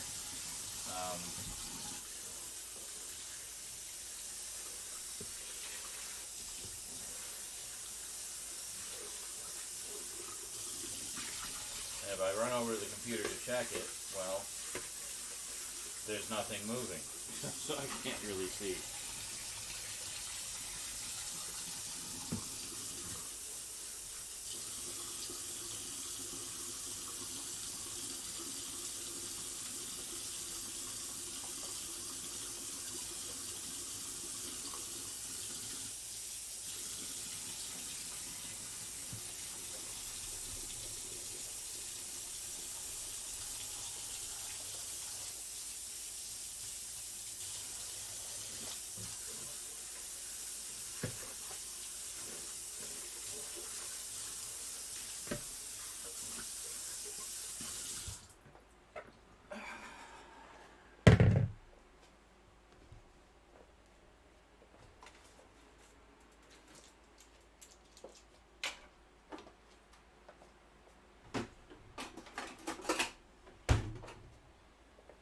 Okay, so next stage is pretty easy. Dump everything back into the big bowl because we need the space. There we go. So I can show you guys here. Hold on. Let's move you up again. I don't know why I moved you in the first place.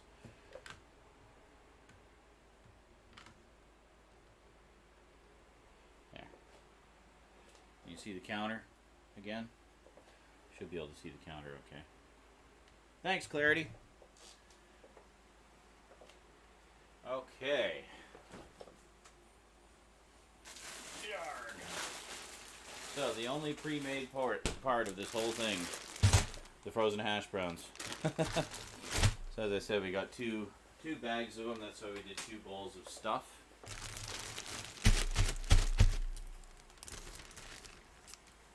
So we literally just dump the works in. Look, I mean, look at that. Look how much is in there. That's a lot.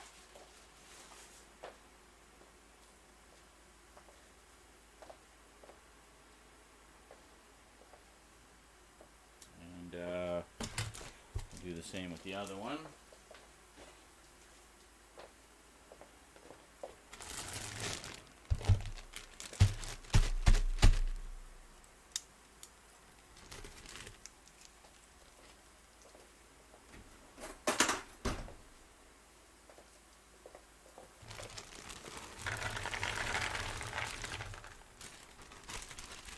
And I'm very hands-on, so you know, if you're vegetarian, you could just leave it at this. You got some hash browns with a good mix of veggies in there, and that's some good eating. And I mean, you don't have to use the prepackaged hash browns, of course. You can just chop up some potatoes and do it yourself. There we go. Or you could just have this with a side of eggs or whatever. You know, it's entirely up to you. Gonna break up some of these onions. There we go. Get right in there. Look at that. What a beautiful mix of diced goodness. Mm. The thing I love about this is it's like every bite is a different mix of stuff. You know, it's wonderful. Okay, that is that. Good. That part's done. That's the fun part. Also the part that takes the least amount of time. Such is life.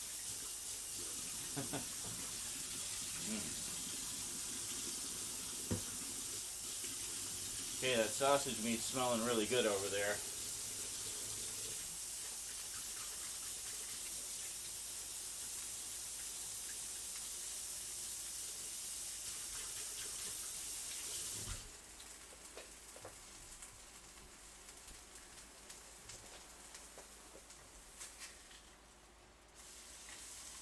Oh my god, this smells so good. Holy shit.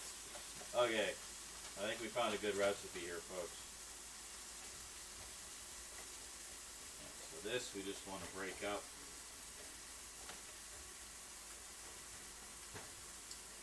Yeah, this is definitely breakfast sausage. I recognize those smells. Wonderful.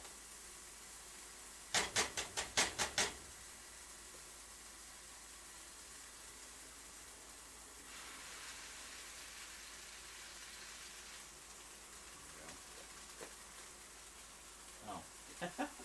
There's a piece of the raw stuff we got on it. That's okay. I'll flip it again, and we'll flip it a few times anyway, so that's good. Oh, good, good, good. Oh, damn, this smells good. Well, I'm glad I have such an abundance of the spices. I am definitely going to make this a few times. Even the sage, like the sage, the one I use the most of. There's tons left. So, yeah, we're going to be making this a lot, I think. Good stuff.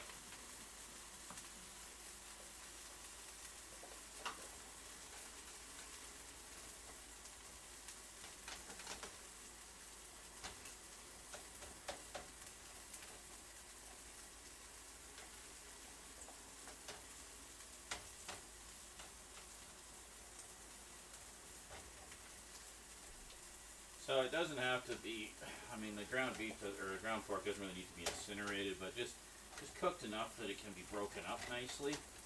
Because you don't want big globs of it in the breakfast hash. You want it to be kind of like a crumble, right?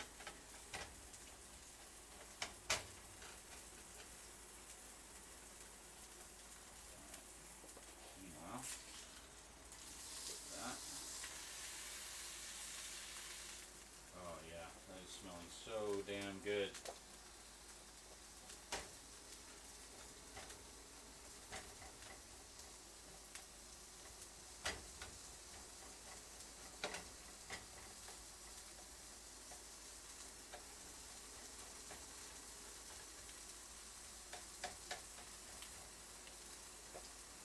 And I mean, making this, you could even just have the sausages on the side. Like, it doesn't have to be mixed in. I just do it like that because I kind of like the idea of having an all-in-one breakfast that just kind of has everything in it already, you know. Hi! It's entirely up to you. I'm just providing, you know, the recipe. Another thing you could do is put, fry up some eggs or scramble some eggs and just mix the scrambled eggs all in there. That'd be good too. You know, whatever you like. Some bacon, crumble up some bacon in there. I've had breakfast hash with bacon in it before. That's so good. One of the better frozen ones I got actually was like that. Had bacon in it.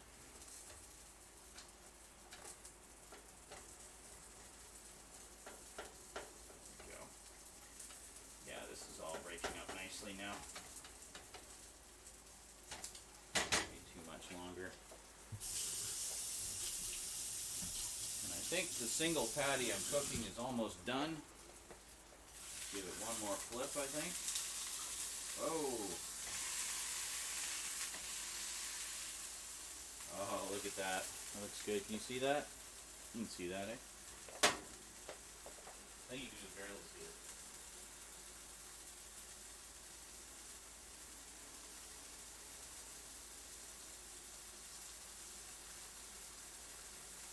Oh yeah, you can see it.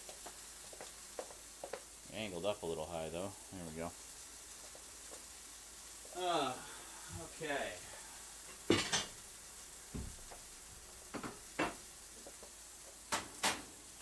Let's try this sausage, shall we?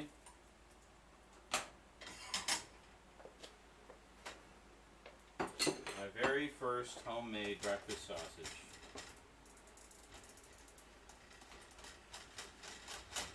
Yeah, this doesn't even need to be fully cooked because it'll get fully cooked when it's in with the, it's being fried up with the hash, right? So, as long as it's enough to break it up.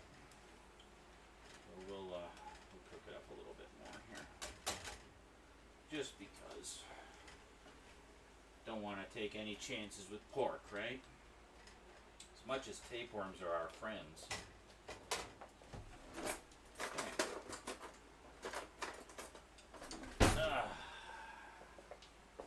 Check it out. Homemade breakfast sausage. Oh yeah. Let's give this a taste test here. You can use these to make homemade McMuffins too. There you go, cooked all the way through. Oh, it smells good.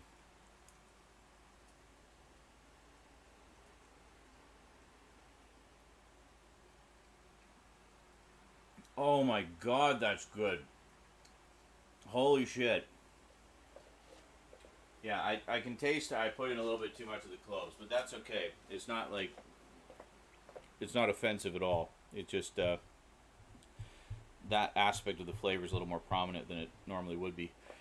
But holy shit, this is good. Mmm. Mm-hmm. Mmm. Also, it was the right call to put more of the red pepper flakes in there. Has a little bit extra zing. Very good. I like a bit of extra zing, you know.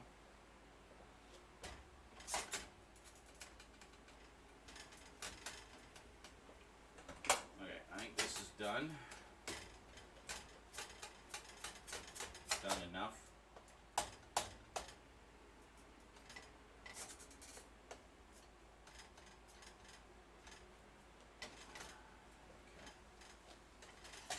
Take that off the heat. Finish our single solitary breakfast sausage here. Oh man. This was like one of the greatest ideas I've ever had. What other flavor sensations await in the wonderful world of online recipes, I wonder? Staggers the imagination. And this is the kind of thing I like to make because it's literally just get all the ingredients you need, throw them in a pot, and mix them up. Done. That's how a lot of my cooking is. Just throw everything together and mix it up. And there you go.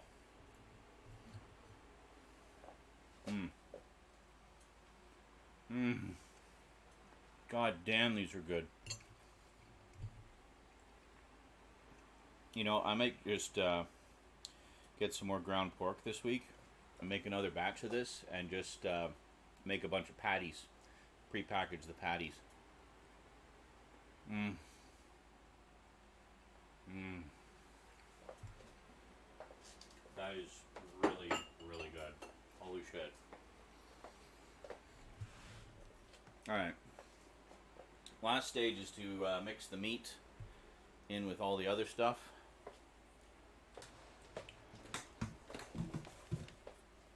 Bring you guys over here again. Oh yeah, it's got a little bit of a spicy aftertaste too. Oh, fantastic. Okay, so I'm not going to drain the fat or anything because I like pork fat. So we're just going to basically divide and conquer here.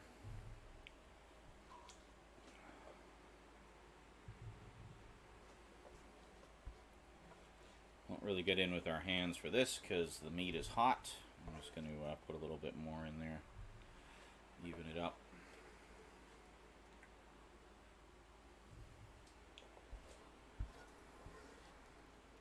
It looks like ground beef. That's funny, but it's not.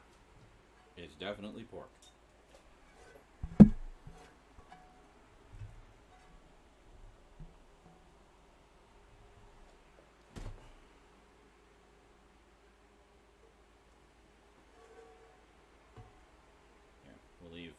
Actually, you know what? We're going to put the pork fat in there. There we go. Fat is flavor. It's true, you know. It's true. I read it on the internet. Okay. So now, final mix to incorporate the meat in there. See all the steam rising off it as the hot meat is hitting the frozen hash browns. Look at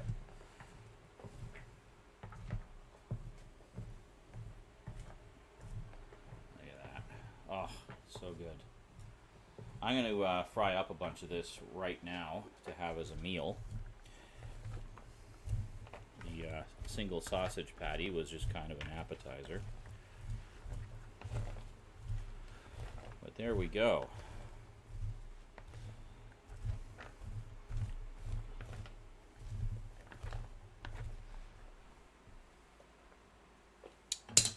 Now that, my friends, is a good hearty breakfast right there.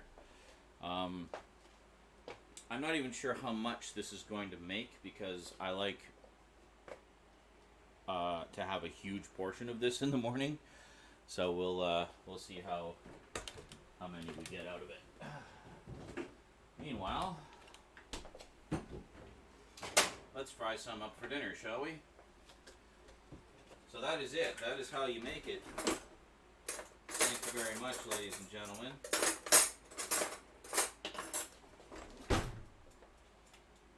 I'm going to put, I like to put some margarine in because I like to have that buttery flavor in addition to all the other multitudes of flavors.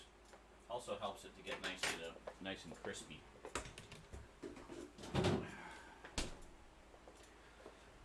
Bring this over here, and we'll wait till the butter melts there. Very good. Oh, yeah, I definitely recommend those breakfast sausages. Holy shit, that was good. Sausage appetizer before main course of sausage. That's right, Z's House of Sausage. You know it. Well,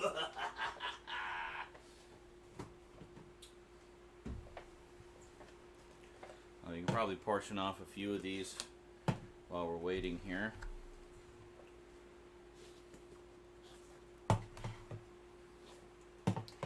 See, normally with the pasta, I would do about a half container, or maybe like a 2/3 container.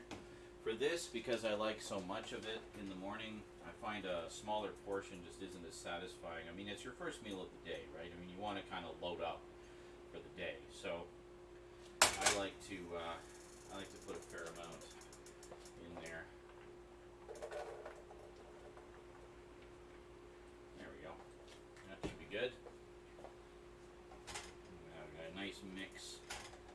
veggies and hash browns and peppers in there. Oh yeah, you know, maybe even a little bit more. A little bit more.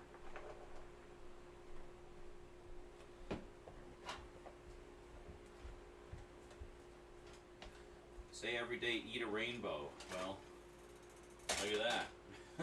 There's your rainbow. Okay. Now, while that's frying up, we're just going to portion all of this off. Just basically fill each container right up.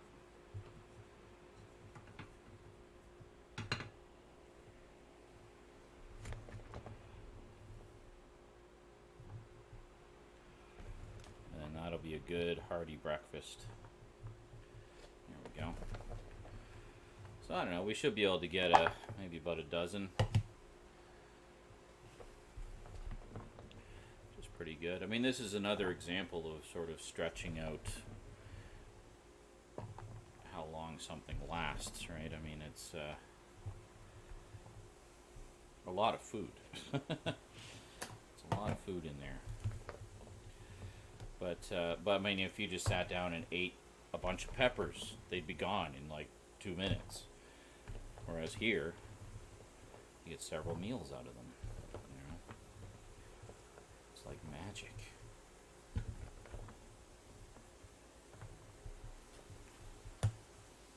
There you go.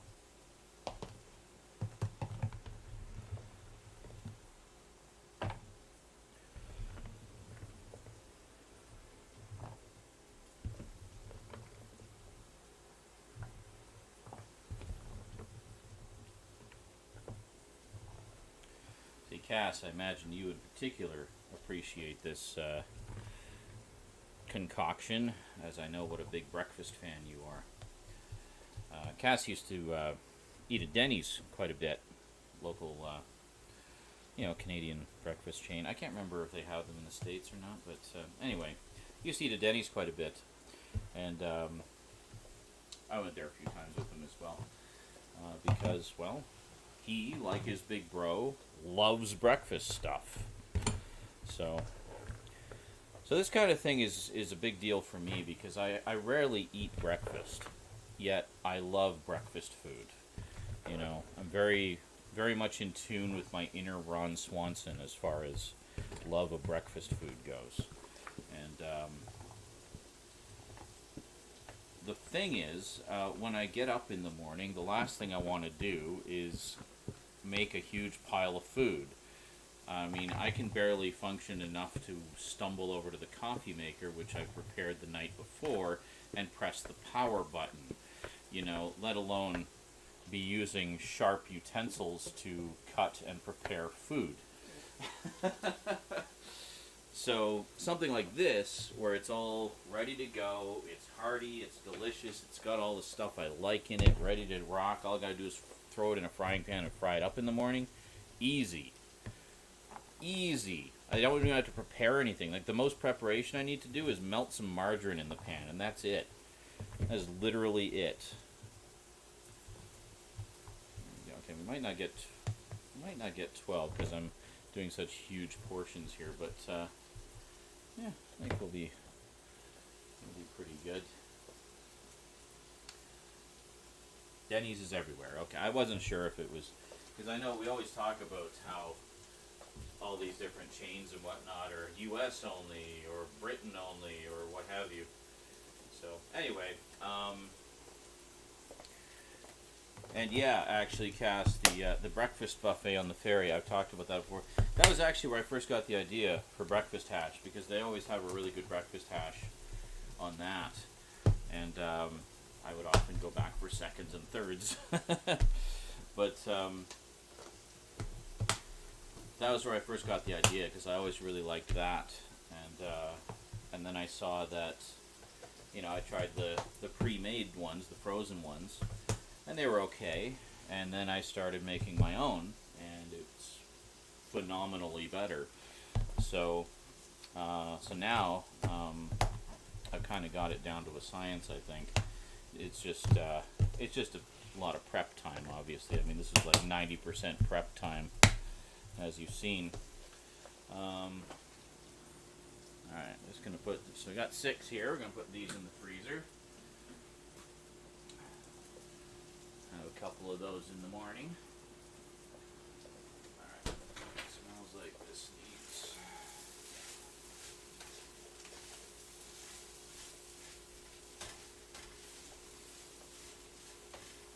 Oh yeah, and see when you cook it up, you get that wonderful mix of aromas. You get the onions, the peppers, they all have a different smell. And even the pepper, and the margarine and the breakfast sausage. I usually take it out of the middle. I find it usually gets a little hot in the middle, so I kind of cook it donut style. A donut of goodness. Okay. We got some more here. Alright, we're going to need more containers. I thought I had more of these little ones. They seem to be a good size for these. But, that's okay. Oh, the cubed hash browns. Yeah. Well, that's what these are. They're just smaller cubes. But I know what you mean. Like the pre-packaged breakfast hash. There's one I got from. It's actually from Walmart. I think it's $9, and you get a big bag of it, like a 1.5 kilogram bag of it, and it's good for. I find it's good for about 3 breakfasts of my appetite. You know. So you figure that's $3 a breakfast when you break it down. That's not bad. But it has the hash browns like that are cubed and a little bit browned, and they're very good. Okay, I have enough for one more here. All right, so we got 9. So not quite 12. We got 9. All right, so I got enough for one more here. Let's. Well, God damn it! Onions everywhere. That's great. Made it this far without a disaster. There was a few onions left in the spoon that just flipped all over the floor. Great. Hold on a second.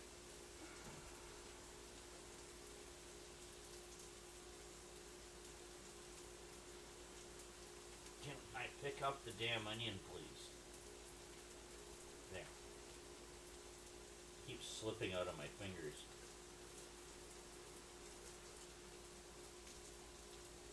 I think that's all of them. Yeah. Throwing off all my timing accident. Anyway,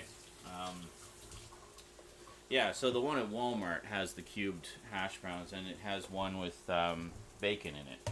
It's quite good. It's like bacon crumble.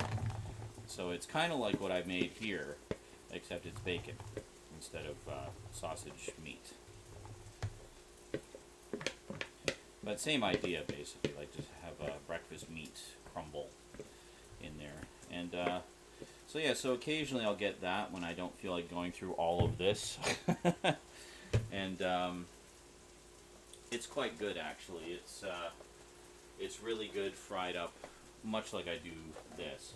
Just kind of fried up in butter or margarine, and it's very tasty. It's a good hearty breakfast. Now, because this is frozen hash browns, once you got everything mixed in, obviously you don't want to put it in the fridge. You want to put it in the freezer. You want to keep it frozen. So, there's the container. Alright. Good. So we got 9. It's not bad. That's 9 breakfasts, or 4 or 5 between Rosie and I.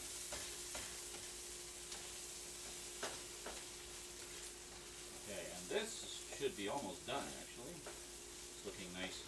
Hash browns are looking nice and browned. Generally don't incinerate them, just get them a little bit crispy, you know. Actually, if I'm making just hash browns, I'll tend to cook them a little longer to get them a little crispier.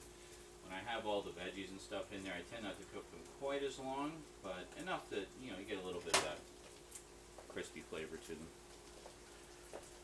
Oh, that was quite an undertaking. Holy shit.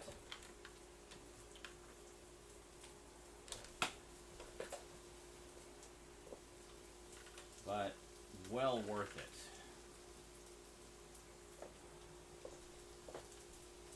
Ah.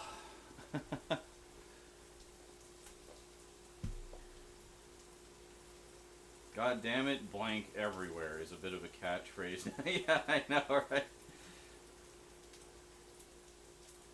This whole time, made it all this way, 2.5 hours, without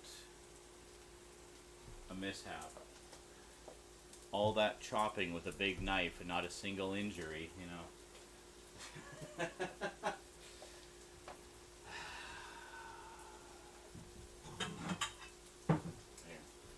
So what I like to do is, actually I think I need a bigger bowl because I'm big.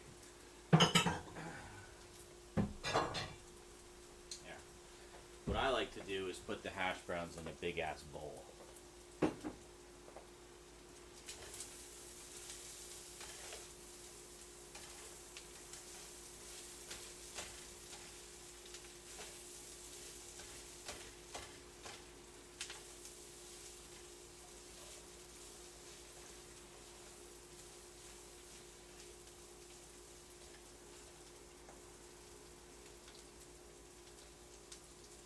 Pretty much done. Yeah, this is looking done to me. You're done to me.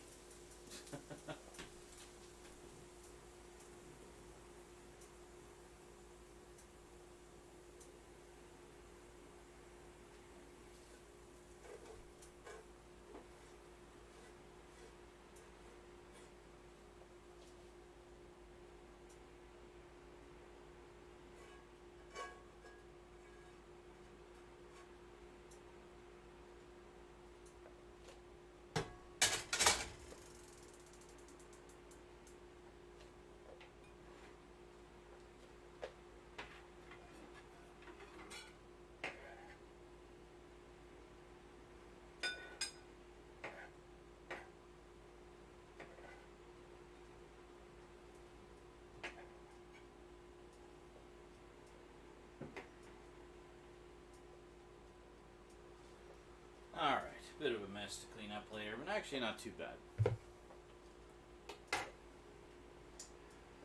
And Viola. There it is. Finito. Ready for eating. Why don't you guys give me a minute? I'm going to pull you over to the desk and we'll chow down.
Testing, there we go. What the hell is going on? And why can't I hear anything? Hello? I'm trying to... Oh, wait a minute. I was able to hear. Oh, I can hear it. Never mind. I thought it would be louder. Okay, then. Excellent. La la la. La la la la. Excellent. Excellent. Let me just make sure it didn't go all fucky with my settings. Yeah, it did. It went all fucky. There we go. Hi. How's it going? You're trying to adjust it for me, aren't you, Windows? Like a fucking cuck. No. Stop that. Stop fiddling with it. Only I can touch it. All right. There we go. Ta-da! Look at that. Amazing. Did I turn the autofocus off? Let me just double check here. Yep, I did. All right. Well, let's give this a proper taste. Look at that. Look at all those different flavors in there.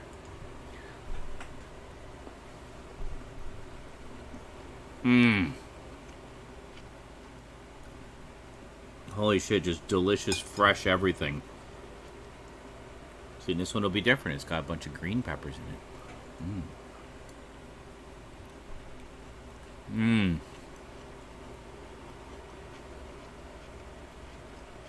Oh, yeah. You know, I probably could have got away with like half the amount of peppers. Oh, well. Mmm.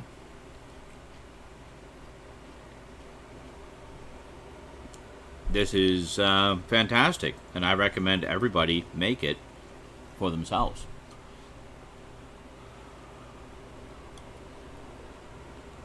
Mmm. Mm-hmm. Dude, I posted it. Yes, I did see it. I posted it. I posted it on Discord and got chastised because someone else had posted it 5 minutes before me. And then I posted it on Twitter.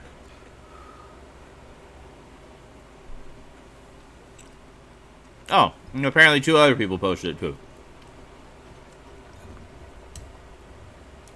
Yeah. I realized I wasn't actually following Matt Reeves' Twitter, otherwise I probably would have seen it a little bit sooner, but I posted it literally 23 minutes after it was revealed on Matt Reeves' own Twitter. So I'm following him now. So any further updates, hopefully I'll be a little more current. And not like, God, dude, that was so 23 minutes ago.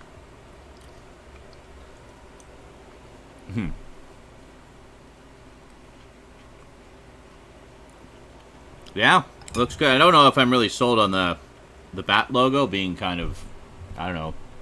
Some people are saying maybe it's a removable Batarang. One fan theory is it's made from the remains of the gun of the that killed his parents.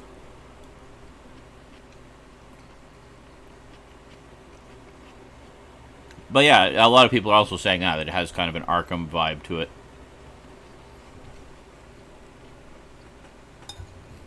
Which I agree. Looks good.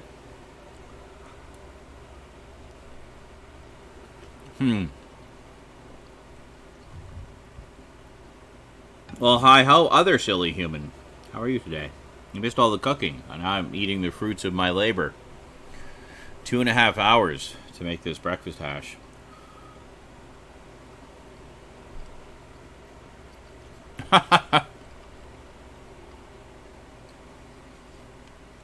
Yes, I saw a tweet from Jerry Conway, a comic book writer that I follow. And he mentioned the chin. Yes, he definitely is rocking the jawline.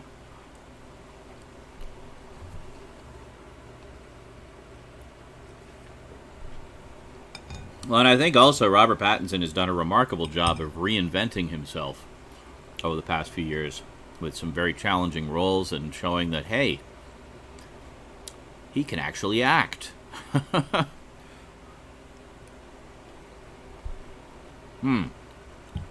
That is true, Great Red Shark. My apologies. I don't know what I was thinking.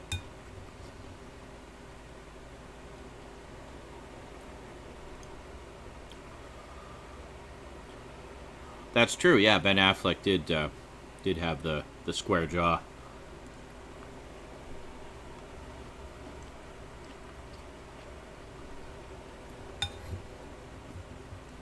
It's nice to have that. I mean, just as the visual sort of connection to the comic book character, but it's not like a deal breaker one way or the other. I don't think. I mean, it's people were complaining that Michael Keaton didn't have enough of a jaw, yet he is now considered one of the all-time great Batmans. You know.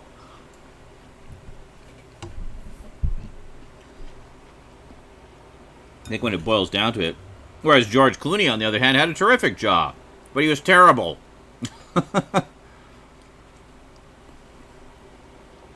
Terrible.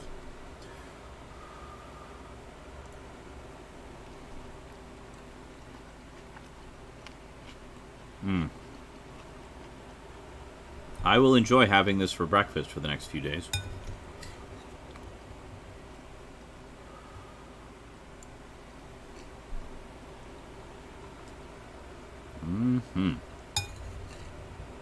So I got 9 meal preps out of it. Mainly because I like to have huge portions for this particular meal.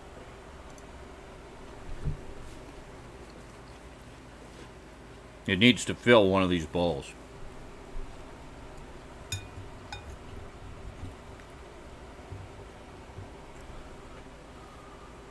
This is so damn good.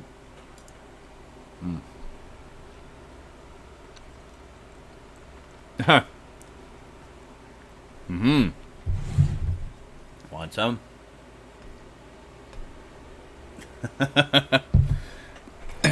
It is diced goodness. That's right, I'm having breakfast at 11:40 p.m. Just the way I roll.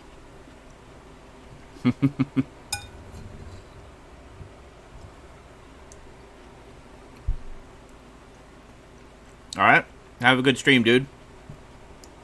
Hope it goes well.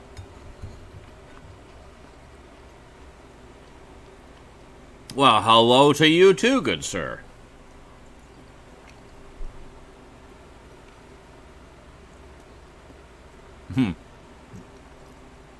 Now we're an extremely early breakfast. That's right, if you look at it that way.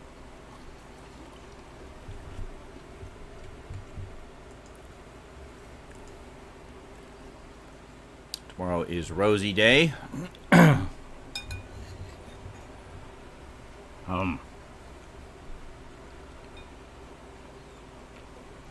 sure she will be delighted. Also, actually, the sausage meat I made produced way more sausage meat than when I bought the breakfast sausages and broke them up before.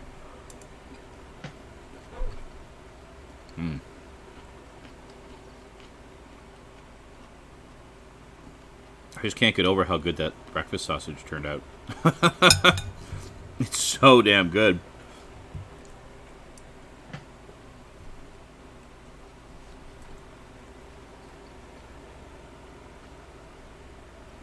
Yeah, I think I'll get some more ground pork and just make a big batch of those. Make like pre-made patties, freeze them.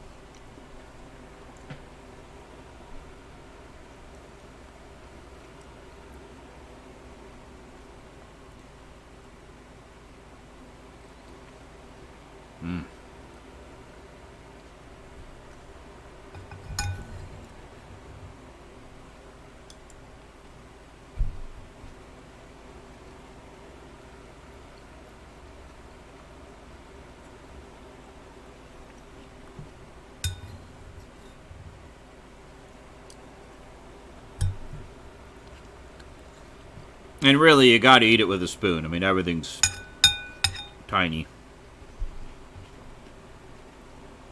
And that way you get more. You know, if this was a fork, half of it would be falling back into the bowl. Can't have that now.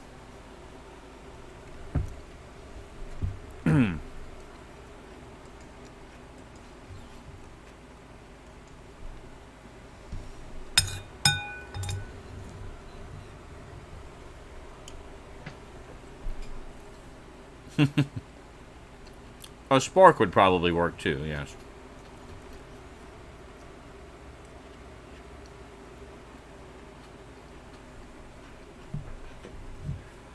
Well, yeah, I mean, the movie was bad, but also he was fine as Bruce Wayne.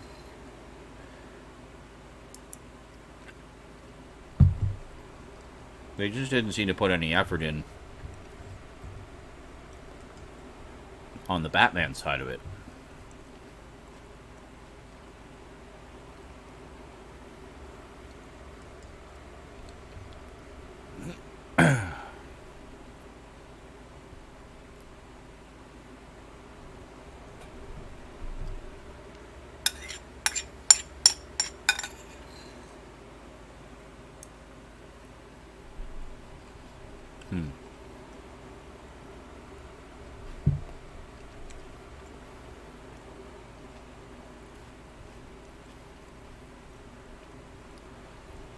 Uh-oh, I see some lifestyle blogs following me now after doing the cooking stream today.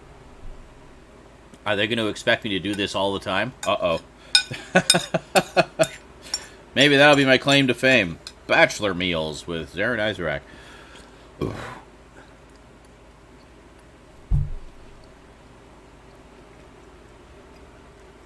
I think they will introduce yet another different Joker, Michael.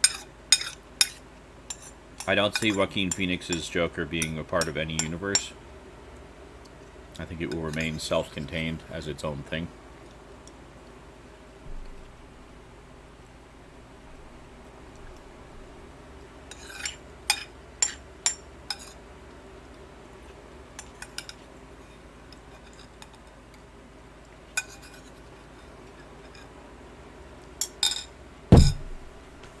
There.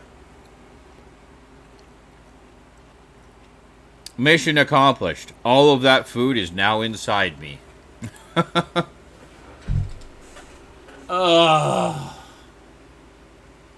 You wonder why I just make pork chops a lot of the time, because you've seen how long it takes me to make pork chops.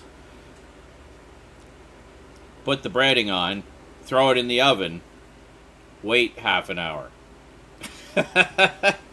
And then eat. And that's it.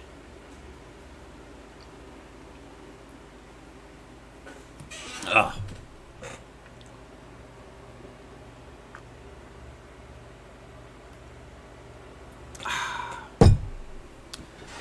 Delish. Well, this is fun. It's been a while since I did a cooking stream. Did you guys enjoy that? Did you maybe learn a little something? Maybe some tips you're going to take to your own kitchens? You don't have to apologize for your misspellings there, Great Red Shark. We're only human. We make mistakes. Excuse me. What do now? Well, what do now? I'm going to take a little break, and then we'll probably play some games for a little bit. And then I'll split this up in the highlights, as it were. So those of you who just come for the cooking stream videos,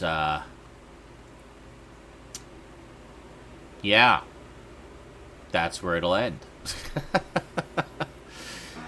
And then we'll play some games for the rest of the night. Just kind of unwind. I've still got some challenges to do in Fork and Knife. Have to keep it cooking related, right? So Fork Knife. And the season 2 is dropping imminently in 1 week. 1 week.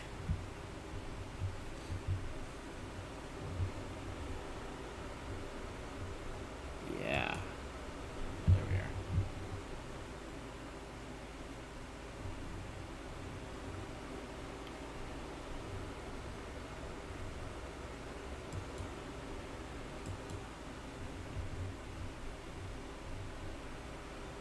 7 days. 7 days.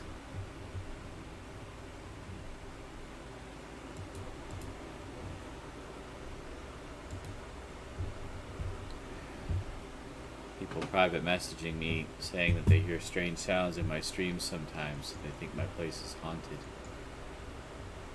But most of the time I listen to the sounds they indicate, and it is easily explained. It's like, no, that was just skin slip farting. It's okay.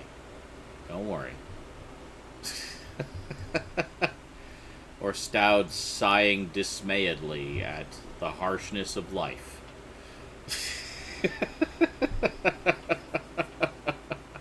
Nothing to be alarmed about.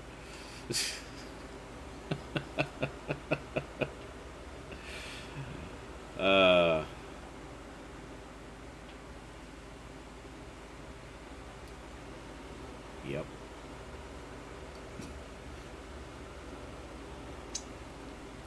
I think that was a ghost. Only the ghost of a former meal.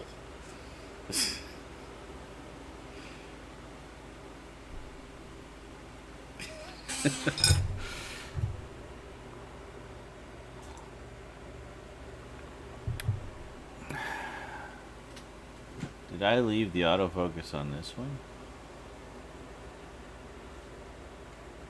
Nope, seems to be good. Alright, never mind.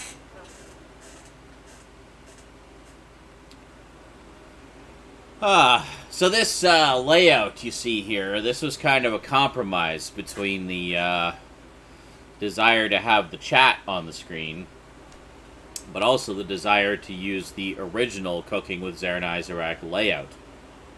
Which, if you go back and watch the earlier ones, you'll see that I used that title. And originally over there was nothing other than what was on today's menu, so what we would be cooking that day. I think the idea was I was eventually going to post them on YouTube, so I wanted the visuals to be as clean as possible. But, yeah, but all of this layout was over on the other computer with XSplit. So I basically just pulled up one of the old videos, and I actually found the project file with which I created those titles originally, and just made new titles that I was able to transfer over to the current streaming computer, and basically recreated it. I just put the menu on the title page now, so on today's menu, blah blah blah blah blah, and then we go back here, and we have all of the stuff. Oh yeah, the other thing doesn't have the jar or the view count or the chat, so it wipes it when I go to that screen. Sorry. Anyway.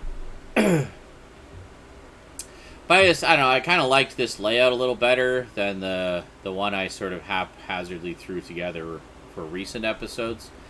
Mainly because the two cameras are a little bigger. Like, you see the stove cam a little bigger in this layout, and, you know, and everything else just seems to be a little more balanced.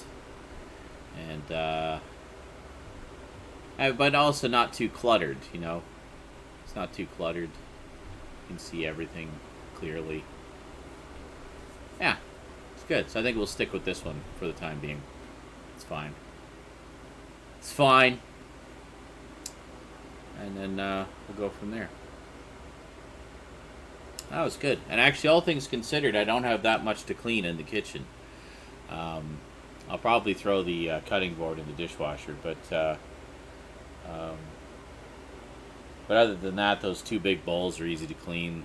The frying pan's easy to clean, and then that's pretty much it. Well, I got the two frying pans, I guess, but, you know, they're both easy to clean, so. Good stuff, man. Good stuff. Alrighty. Well, I think we'll call it quits here.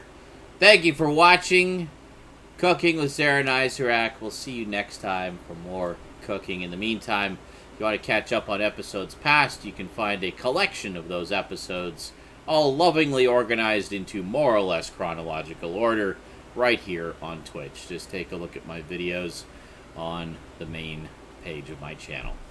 And there we go. Those of you who are here live, stick around, because we're going to play some games in a little bit. All right. See you then, and thanks for watching.